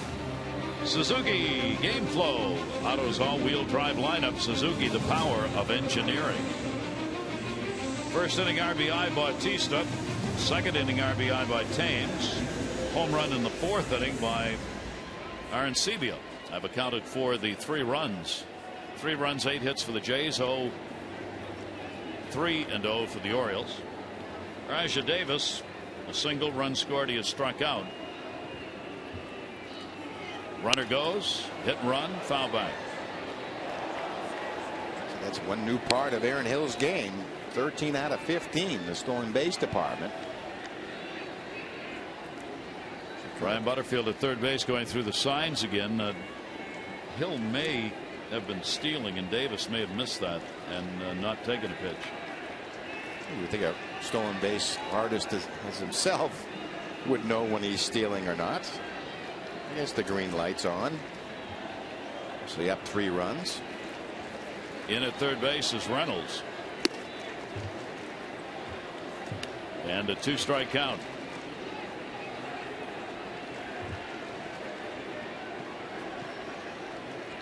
Rajah Davis with nobody out as the Jays try and add to their 3-0 lead. Davis hitting at 240 will take the breaking ball away. Much better at home for the outfielder. 274. 71 points higher here than on the road. 1 ball, 2-strike count. Runner not going. Fouled straight back. He had one to tee up on right there. Tried to short the home games. 274 home run, 16 RBIs, just 203 on the road. Never hit many home runs. Hit 5 last year for Oakland in 143 games. Hill, not a big lead. Another foul ball. Count will stay at a ball and 2 strikes.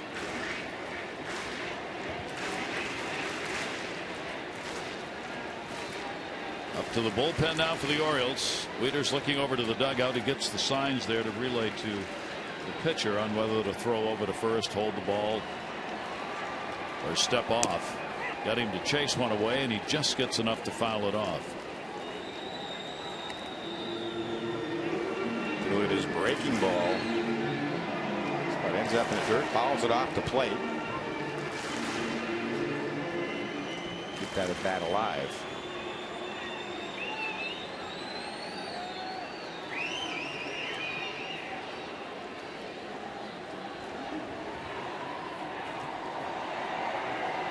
Hill took off once, but he's not getting the lead and not going. Wieters again will go outside. Now he's going to go.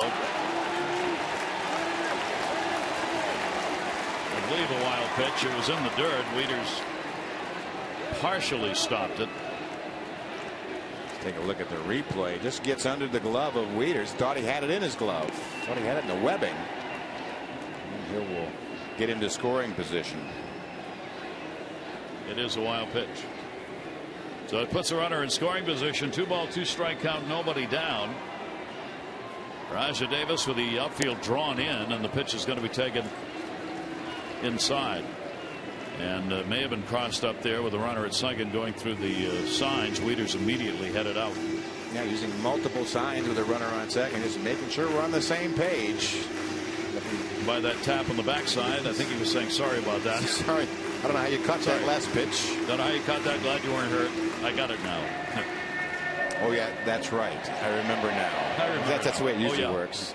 Oh, yeah, when you touch your front of your pad there, that means second. Sorry. Here's the 3-2 delivery on the way. and walked it. So 2 up and 2 on against Jagabauskas here in the 6th inning. Well, potential for the double steal now. They like to steal third base.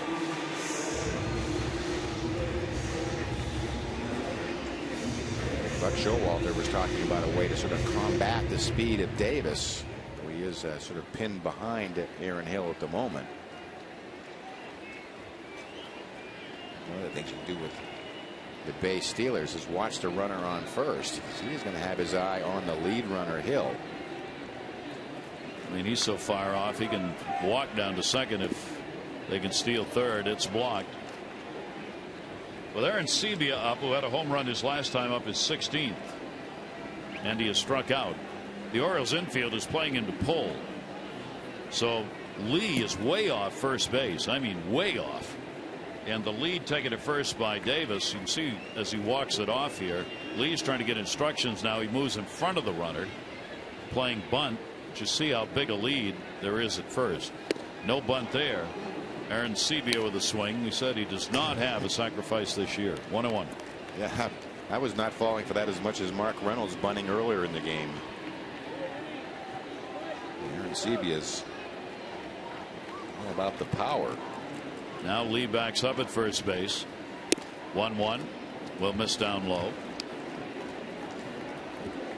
Hill not able to get much of a jump because Davis, the second baseman, is swung way around, is almost on the bag. See how close he is. So Hill really can't go very far if he's thinking about running. 2-1 delivery.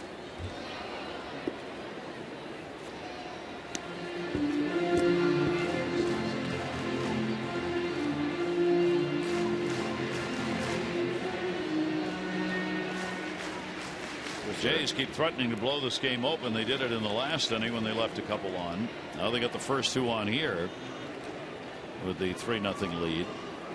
Orioles have been able to avoid that big hit. Jagabauskas will miss outside, and the count goes full. 3 balls and 2 strikes. Yeah, playing with danger, certainly for one like Aaron Sebia, who really burst on the scene just about a year ago today, last August 5th.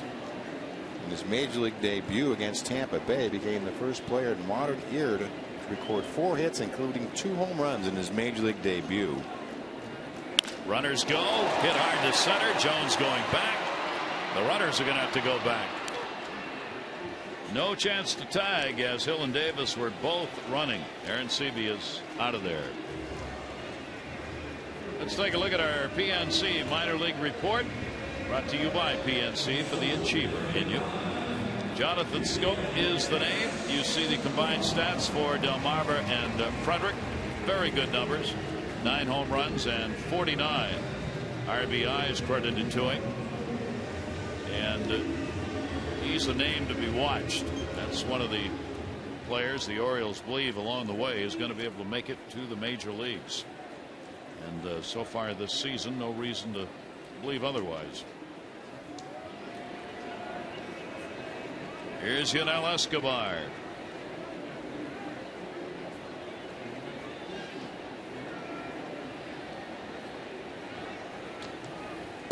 And the pitch will be taken for a strike. I remember Jonathan Scope from the Little League World Series. He's from Curacao. And I believe he was on, that was the year they won the championship of the Little League World Series from Curacao. And a pickoff, and he had him if he'd thrown it. Jagabauskas had him dead to right because Davis was going, but he didn't throw. And then when he did throw, Lake Davis had to dive down to get it. Yeah, it seemed like it took forever. And actually a pretty nice play by Davis. I'm not sure how he caught this ball. Watch it with the runner coming in. He'll look in his glove, see if he's all right. And I have the ball. Almost like a hidden ball trick. Get Blake Davis, the second baseman. Hill and Raja Davis are on. Hill just got in to get back to the bag. And the count goes to 1 ball and 1 strike on Escobar. Yeah, one of the triggers they feel like the Blue Jays are using is off the pitcher's head. So when Jagabauskas checks the runner and then his head goes towards the plate, that's when they're cue to take off. So they're talking about staying on the runner a little bit longer. Breaking ball, and he held up on it. A 2-ball 1-strike count. Jakubowski's having a tough inning. He's already thrown 22 pitches. A number of them in the dirt. He's thrown some pretty good breaking balls that haven't been called. This has been work. Leaders will probably get the game off tomorrow, I would think, then catch the first game and then one of the doubleheader games on Sunday. He's had a tough 2 games here. Last night it was foul balls off his mask all night long. In fact, both catchers in the game last night, Wieters and Morales, had foul ball. Molina rather had foul ball after foul ball hitting him. Tonight it's been about balls in the dirt. He has spent a lot of time blocking baseballs. Yeah, Alfredo Simon is not an easy pitcher to catch. That late movement. That's going to be a base hit to right field. Hill will make the turn. He'll be held. Markakis gets it into the cutoff man, and the bases are loaded. Escobar's second hit. Oh, this is a rocket 3-1 pitch. Target low and away, up middle, and Escobar all over it again. We talked about how hot he was. Been on base 3 times. 3 of the 4 times tonight. Hill just not making a very good turn at third, and on 3 times last night.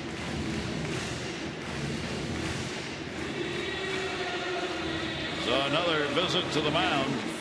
Rick Adair going out to talk to Jakubowskis. 9 hits in the game for Toronto. They've got the 3-0 lead. Trying to give Troy Patton a little time in the bullpen.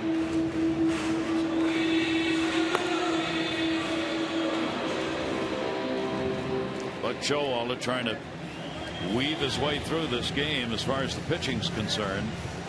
Simone going over 100 in just 5 innings. It's created problems now with bullpen use. Gonzalez, of course, serving the second of 3 games in a suspension, so he's not available. The Orioles are 1 shy in the pen. Yeah, both teams, we talked about it, playing short-handed. They've got Hill, Davis, and Escobar on. Thames will take a strike on the inside corner. 1 away, looking for the ground ball to end the inning is Jakubowskis.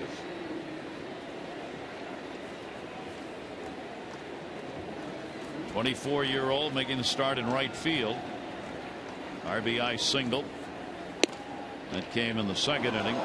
0-2. Let's take a look at the 0-1 pitch. So they'll get the call. Expanded. And Thames swings and misses. So Jakubowskis will get a strikeout, his first at a most opportune time. 2 down. Yeah, pretty good visit by Rick Adair. Good evening and good night. Had him in that swing mode he talks about. Well, here you go. Ball game may very well be on the line right here. Bautista away for a ball. He has singled in a run, popped out, and grounded out. Orioles still doing a good job of holding his big bat down. 4 hits and 23 at bats. No home runs against the Orioles. 1-0 pitch is right there for his strike. 1-1. I think that fastball surprised him. He's seen such an assortment of pitches down and away. Really the first pitch to hit tonight that he's had. 1-1 delivery. Bautista will follow back. No question. Going for the salami on that swing. Not going for the blooper to right. No. Jakubowskis will have a visit from Wieters. Want to be sure here. Wieters is convinced that when Bautista hits, they relay signs to him from second base. He went back and looked at the numbers for Bautista when there's a runner on at second, and they are extraordinarily high. Here's the 1-2 delivery, and that will be up high. Only Wieters. That's how into baseball Matt Wieters is. I mean, Buck Showalter was absolutely aghast when he heard Wieters had done that. And he went back and looked because he thought he knew what was coming. Here's the 2-2 delivery, and that'll be fouled away. No, what you see how late Matt Wieters sets up behind the plate, even when they do give the location. And that's one thing you can handle from second base. Certainly, as you know, you can lean towards third if it's going to be into Batista. You can lean back towards second if it's going to be away. Some pretty easy ways to give location. Jacobowskis thought he had him there, but he didn't get the call. So you've gone as far as you can in every way. 3-2. Yeah, pretty good pitch. And he's laid off some pretty good breaking balls. 3-2, bases loaded, 2 down. Oh, Fullyman got him. One of the worst swings you'll ever see Bautista take. And it remains a 3-0 Jays lead.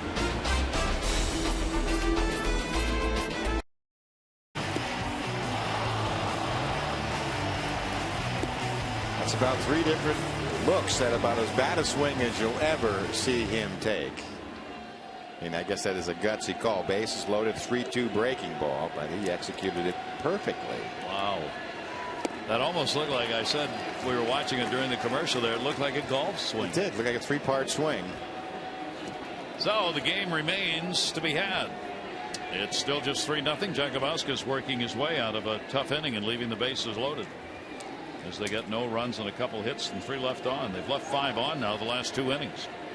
Well, maybe this is the inning for the Oriole offense. Romero's been sitting in that dugout a long time. Derek Lee, a walk and a ground ball out. 3-game hit streak. Hitting at 245. And Romero's pitch will be outside. Romero 3 walks and 4 strikeouts in the game. He threw a lot of pitches through the first 3 and since has been very efficient. 1-2 delivery. The Orioles in the last 3 innings have had only 1 base runner, a single by Jones.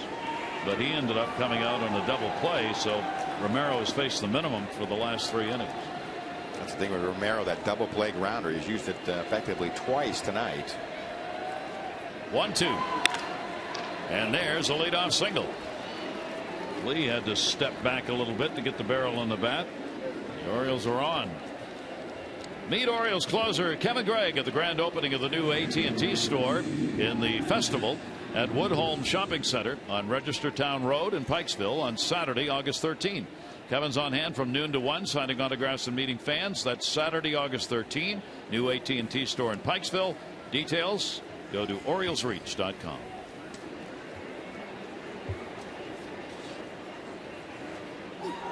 Wieters will take the pitch inside. Wieters has singled and flied out. Orioles with 4 base hits. Double picked up by Jones, who has 2 of the 4 hits. It's the only extra base hit tonight. And a strike on the outside corner.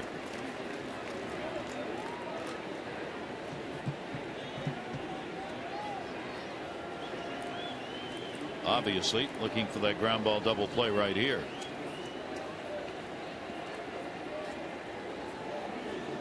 One ball, 1 strike. Wieters 5 for 22 off Romero. Puts it in the air.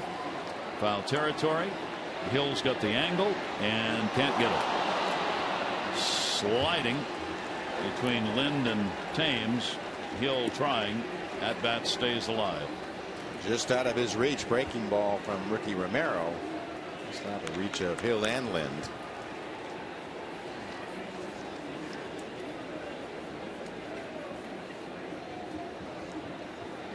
Oh, they had his sliding pads on. You say that actually looked kind of like fun. Yes. Like something you do at a water theme park. 1 ball, 2 strike count on Wieters. This is inside. 2 ball, 2 strike count.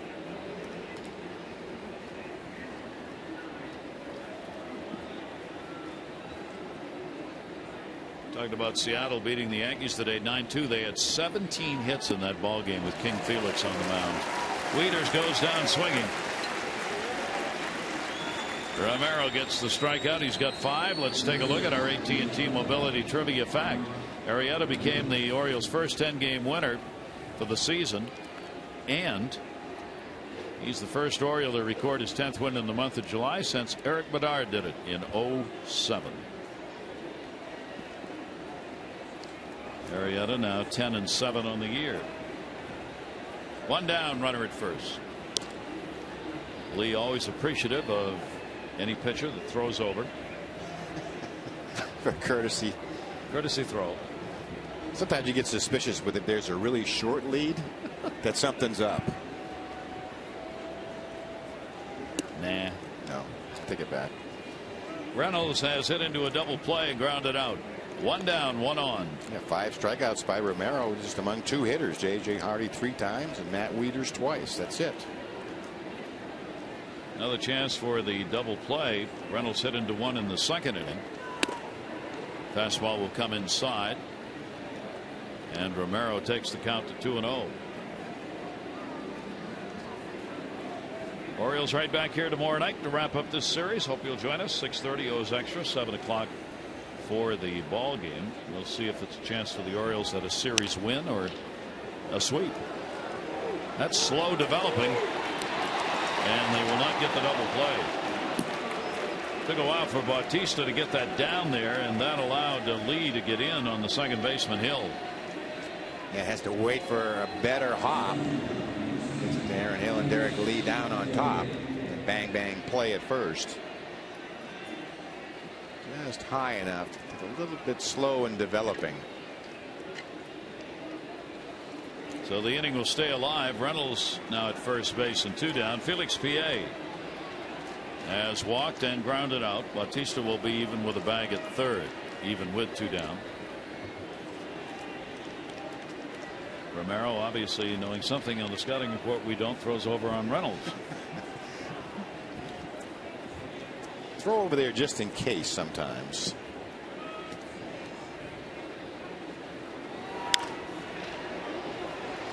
He had a couple of tough losses. He's left a couple of starts ago. July 21st, left with a 5-1 lead.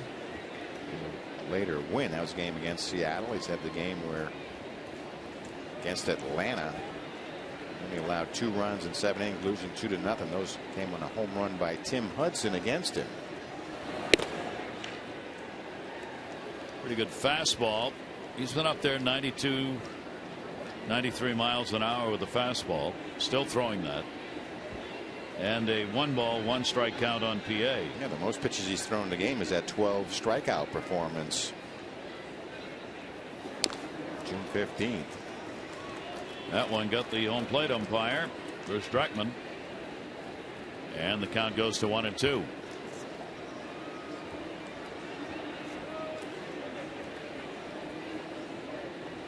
Let's take a look at this last pitch to PA.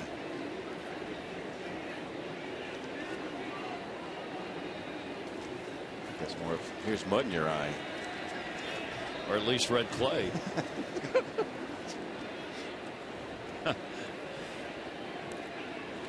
He's really concerned about Mark Reynolds.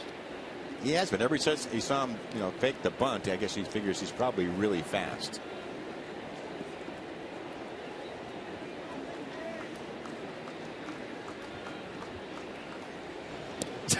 I can't believe, why would he do this?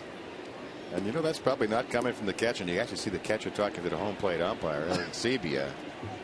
Mark Reynolds isn't going anywhere. I told you, sometimes with a short lead, you look like you're going to go. Who are you trying to convince? Myself. Okay. 1-2 delivery, and that's that. He gets the strikeout. Runner remains on. 7th inning stretch time brought to you by Jack Daniel's Tennessee Honey. Fly straight. Drink responsibly.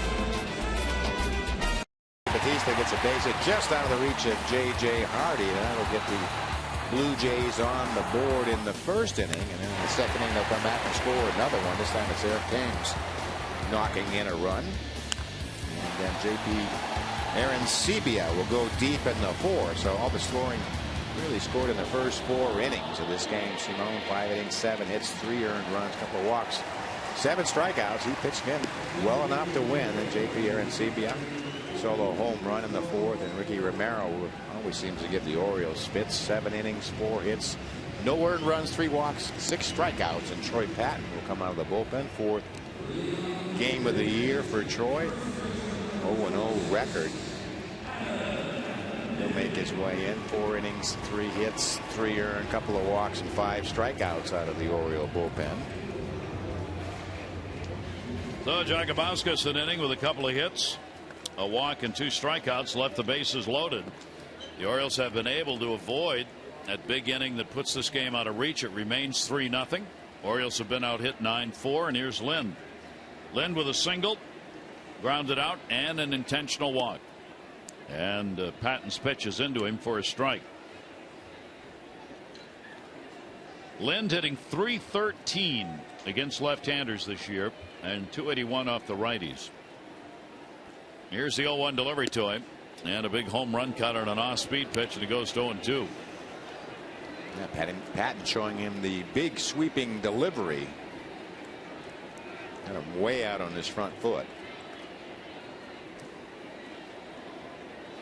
16 of the 19 home runs against righties.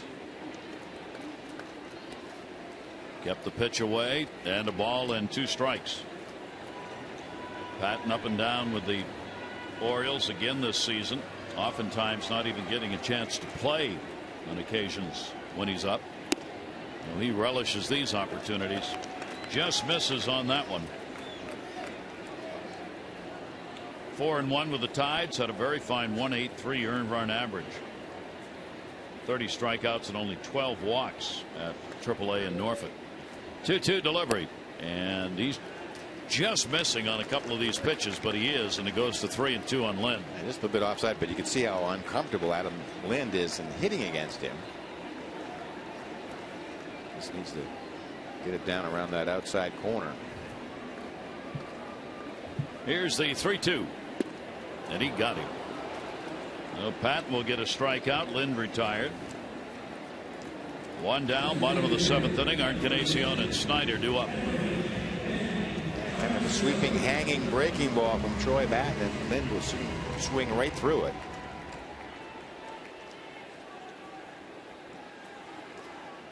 Now they've struck out 3 in a row, going back to Eric Thames, Batista, and the inning. That is in there for a strike. Encarnacion 2 strikeouts and a fly ball out. Simone struck out 7, Jacobowskis 2, and now Patton 1. You know, the Oriole pitchers are putting some Ks up.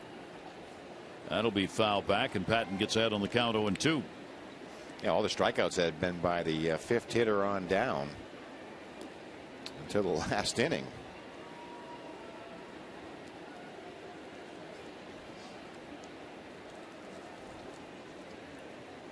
Oh, 2 delivery.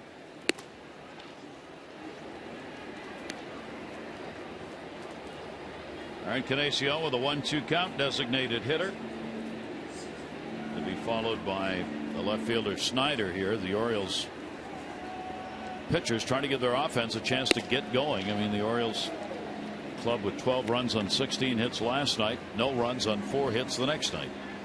Yeah, it's hard to figure. They had scored in 4 innings last night, 2 3-run innings and 2 2-run innings. 2-2. Just out of the reach of Reynolds. Pierre going over to get it. Encarnacion will head in. He's got a double.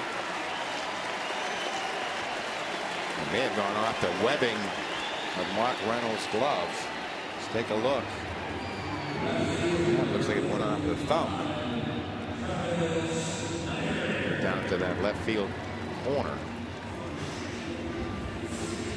24 doubles for him in the year, and double-digit in hits. That's 10 for Toronto.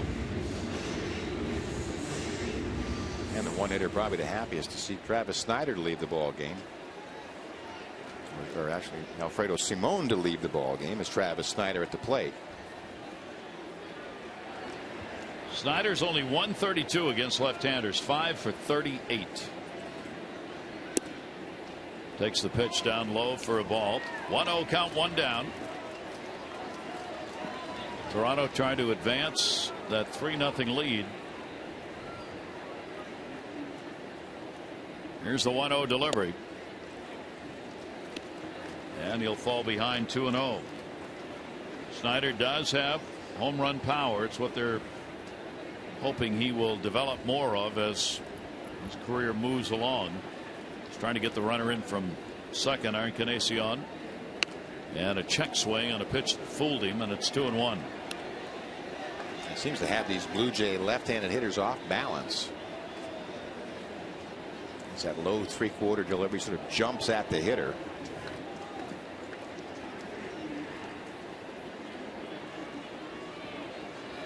Two one.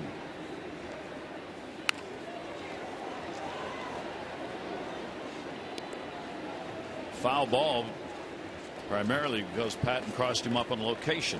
You could see Snyder that time was looking for a pitch away, and he was actually coming towards the outside of the plate. The pitch came in on him, and he couldn't get the arms out. Here's the 2-2 delivery, and he got him.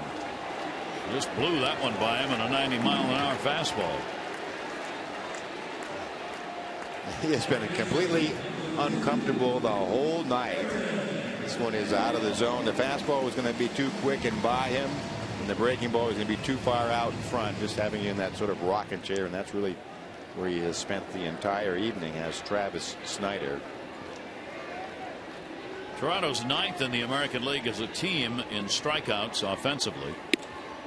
Oriole pitchers have not struck out a lot on the year. They are 12th as a team in strikeouts, 12 of 14. Patton, those got a couple here. Chance to strike the side out. I think everyone in the ball game tonight all swinging third strikes. Hill's had a single, 1 for 3. He'll take a strike, 1-1. Hill now with 3 hits in 7 at bats in the 2 games.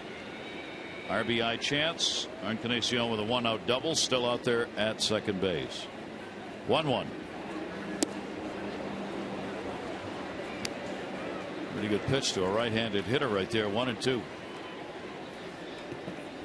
He's shown some pretty good breaking stuff, keeping it around the plate. Sneaky fastball.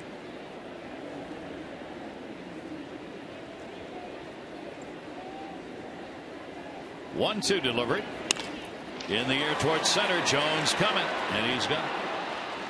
No runs, 1 hit, no errors, and 1 left on base. It remains after 7. 3-0 Jays.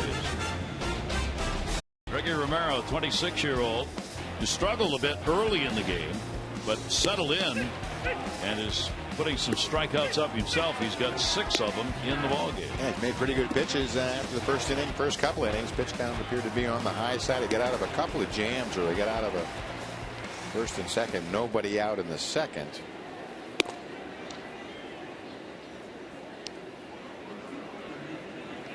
Seven innings of work, 4 hits. It's not allowed a run. 3 walks, 6 strikeouts by Romero.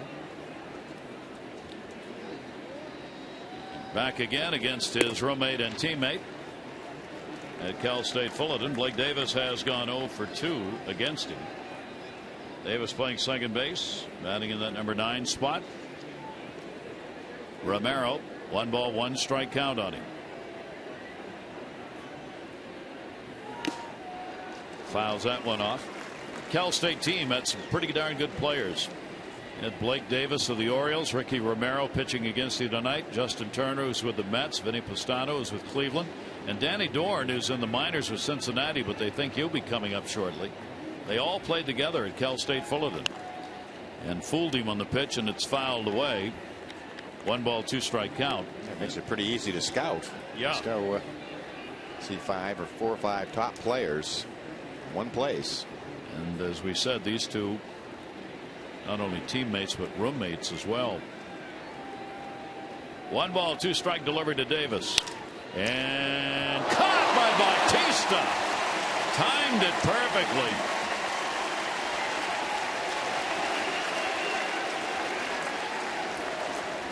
Tough hitting by Blake Davis. Really gives a great at bat against a tough left-hander in Romero.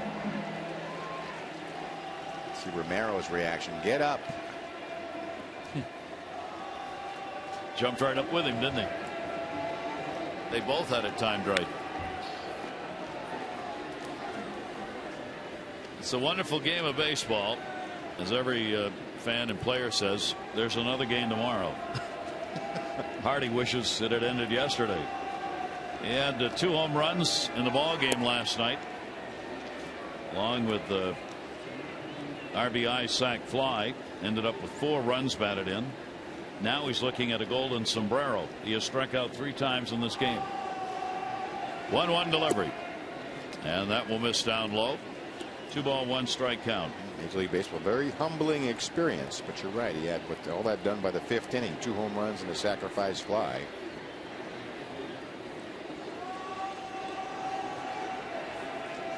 Hardy is now 2 for 14 lifetime off Romero.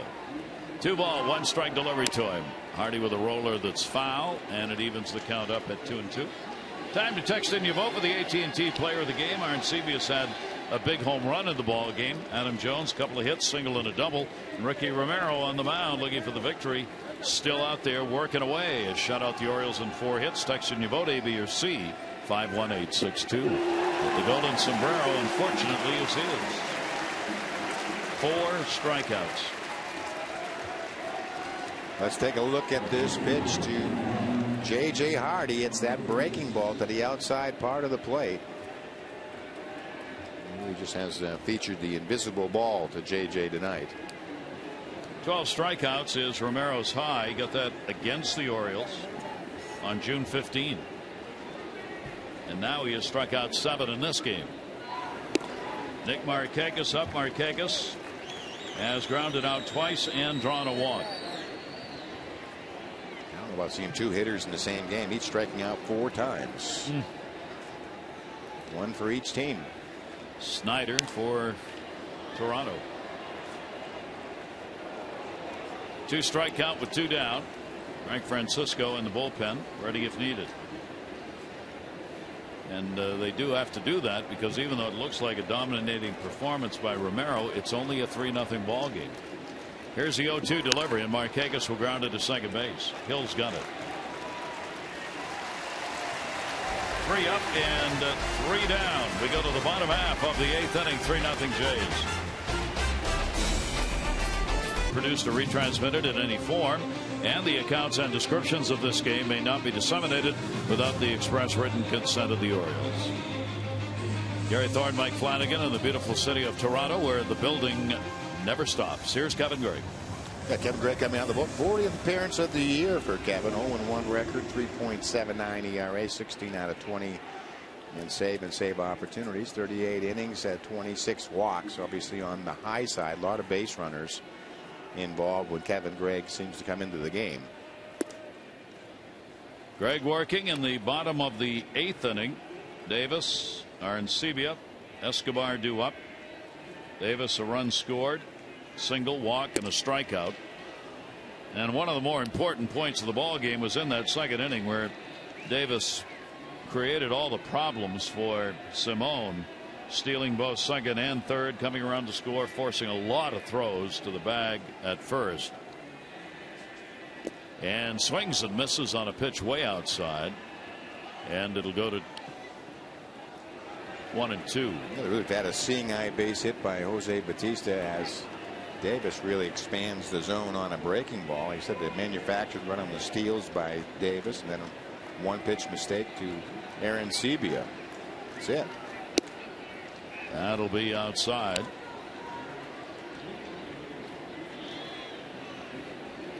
Three ball, 2 strike count. You do not want to put him on ever, but especially leading off an inning. 2-2 delivery to him, and that's strike 3 called. He's not going to put him on. Boy, a strikeout just piling up in the game. Yeah, just that front door breaking ball. Watch this little cut fastball. Starts off and ends up right on the inside corner. Perfect pitch from Kevin Gregg. 12 strikeouts recorded by Oriole pitchers. Rajai Davis does not want to look back.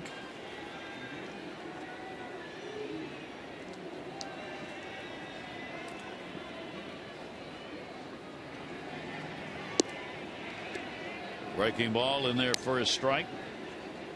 Arancibia, the home run, is 16th. Came in the 4th inning. He's 1 for 3. Did not start in the game last night. Hitting only .214 as you saw on the year, but still productive with the 43 runs batted in.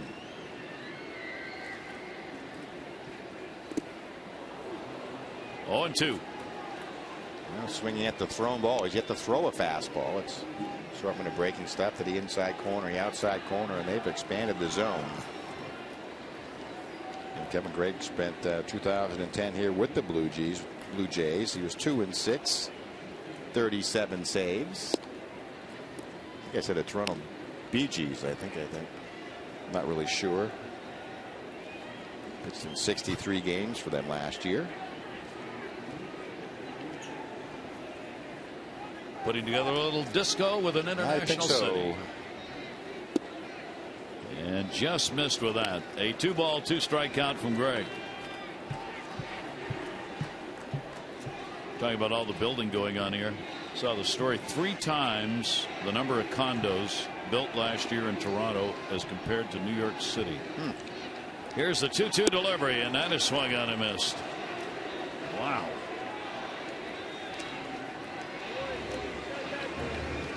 And they definitely have the Blue Jays in the swing mode. Another breaking ball well off the corner. They are clearly expanding the zone with this lead. 13 Jays striking out in the ball game. Simone had 7, 2 for Jakubowskis, 2 for Patton, 2 for Gregg. 2 down, nobody on. Here's Escobar.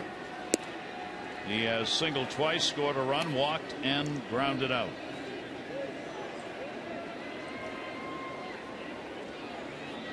Escobar and Hill are the only Jays who have not struck out in the game. 1 ball, 1 strikeout. Escobar at .310 as he stands in. 9 home runs, 38 RBIs. Their leadoff batter with a 4-game hit streak he'll take into tomorrow night's game.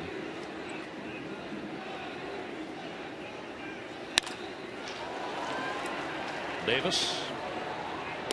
Good job by Gregg, who comes on and retires the side in order.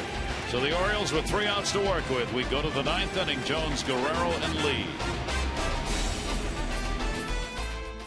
Unlimited reward seats and no blackout dates. So the Orioles 3 outs away from being shut out, or 3 outs to work with to get back in it. Romero looking for his 4th complete game of the year and his 2nd shutout of the year. Lifetime, he has 6 complete games, 2 shutouts to his credit. Here's Adam Jones. He'll take it for a strike. Jones a double single and is grounded out. Now he's just tied his 114th pitch, the most he has thrown in a game this year. Going back to that Orioles start where he struck out 12. Another strike. He got his first complete game this year against Seattle in a loss. Had his 2nd complete game against Kansas City in a loss. That's going to be foul tip. Then got a complete game shutout, driving in 2 runs. He learned his lesson in a victory against the Cardinals 5-0.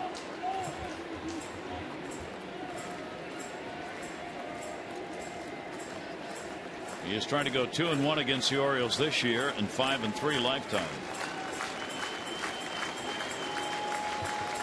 0-2 delivered to Jones.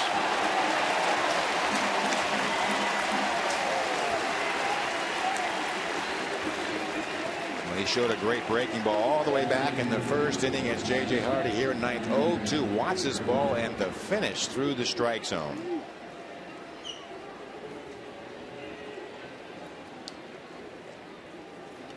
One of the 3 outs he needs. Guerrero 0 for 3 in the game. Every Orioles walk. Care First Blue Cross Blue Shield contributing $50 to the Living Classroom Foundation. There have been 289 walks, $14,450. Care First Blue Cross Blue Shield encourages each of us to take that first step towards a healthier and more active lifestyle. Inside 1-1. I intend to do that by walking back to the hotel after the game. Unfortunately, along the way, there'll be a couple of stops. Here's the 1-1 delivery. I thought you'd say a couple of cabs. No, I don't think so. No, I'm going to walk. It's just going to take you a while. Going to walk. There'll be an appetizer, an entree, chance for a light dessert, and perhaps seems like a plan. A couple of adult beverages. One never knows, though. Here's the 1-2 delivered to Guerrero.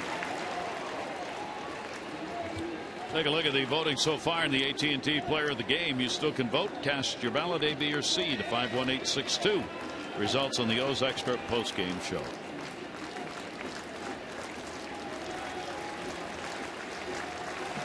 Here's the 1-2 delivery. Foul ball. Well, we talked about in the keys to the game that he was a power arm, also to watch out for Vladdy.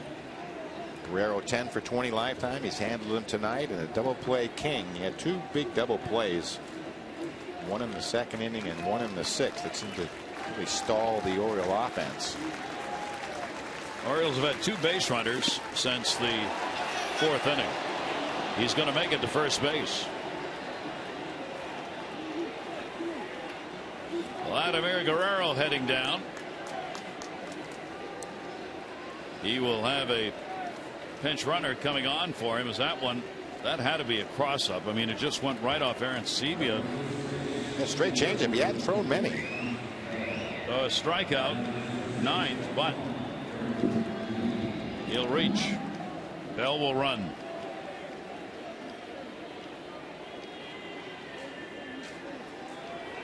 One down, runner on.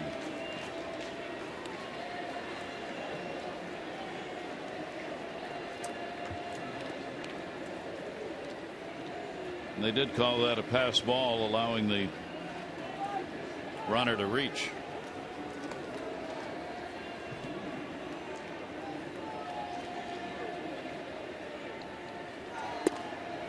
And this is what we've been talking about. One more on, the potential tying run comes to the plate. That's what all these innings where Toronto could not score, they've left 10 on, 6 in scoring position in this game. Yeah, one mistake up in the zone, and this game will change completely. And Romero hits him. Here we go. So a strikeout, a pass ball, and a hit batter, and the Orioles in the ninth inning with only one away will bring the potential tying run to the plate and will force the move to the bullpen and get the left-hander Romero out of there. It's almost hard to believe the turn of events. That's how quickly it changes. He'll get a great hand. He wanted to finish it, as you can see.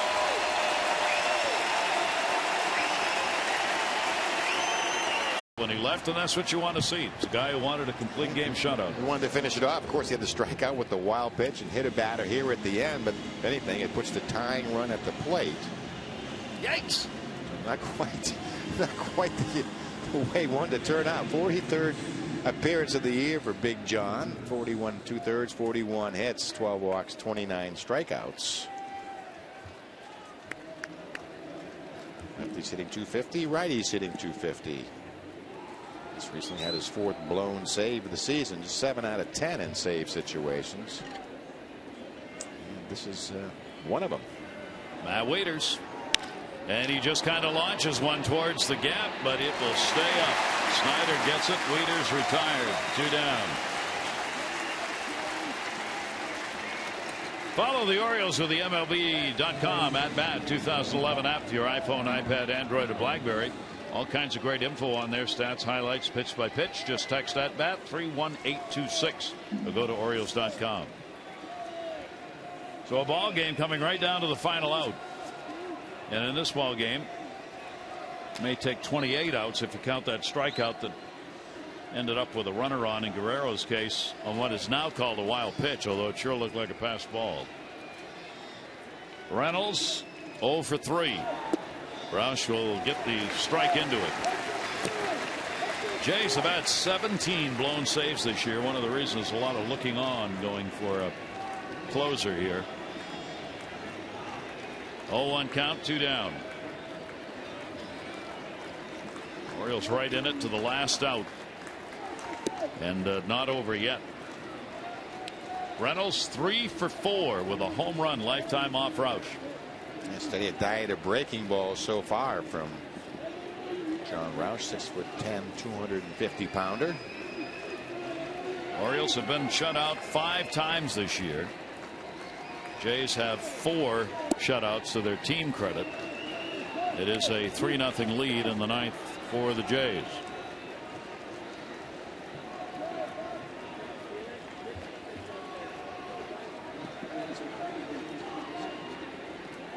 Two ball, 1 strikeout, 2 away.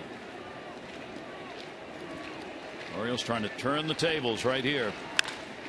High in the air to left field. He just missed. Snyder. Ball game over. No runs, no hits, no errors. 2 are left on base as the Jays shut out the Orioles by a score of 3-0 to set up the rubber match tomorrow. There's your final line.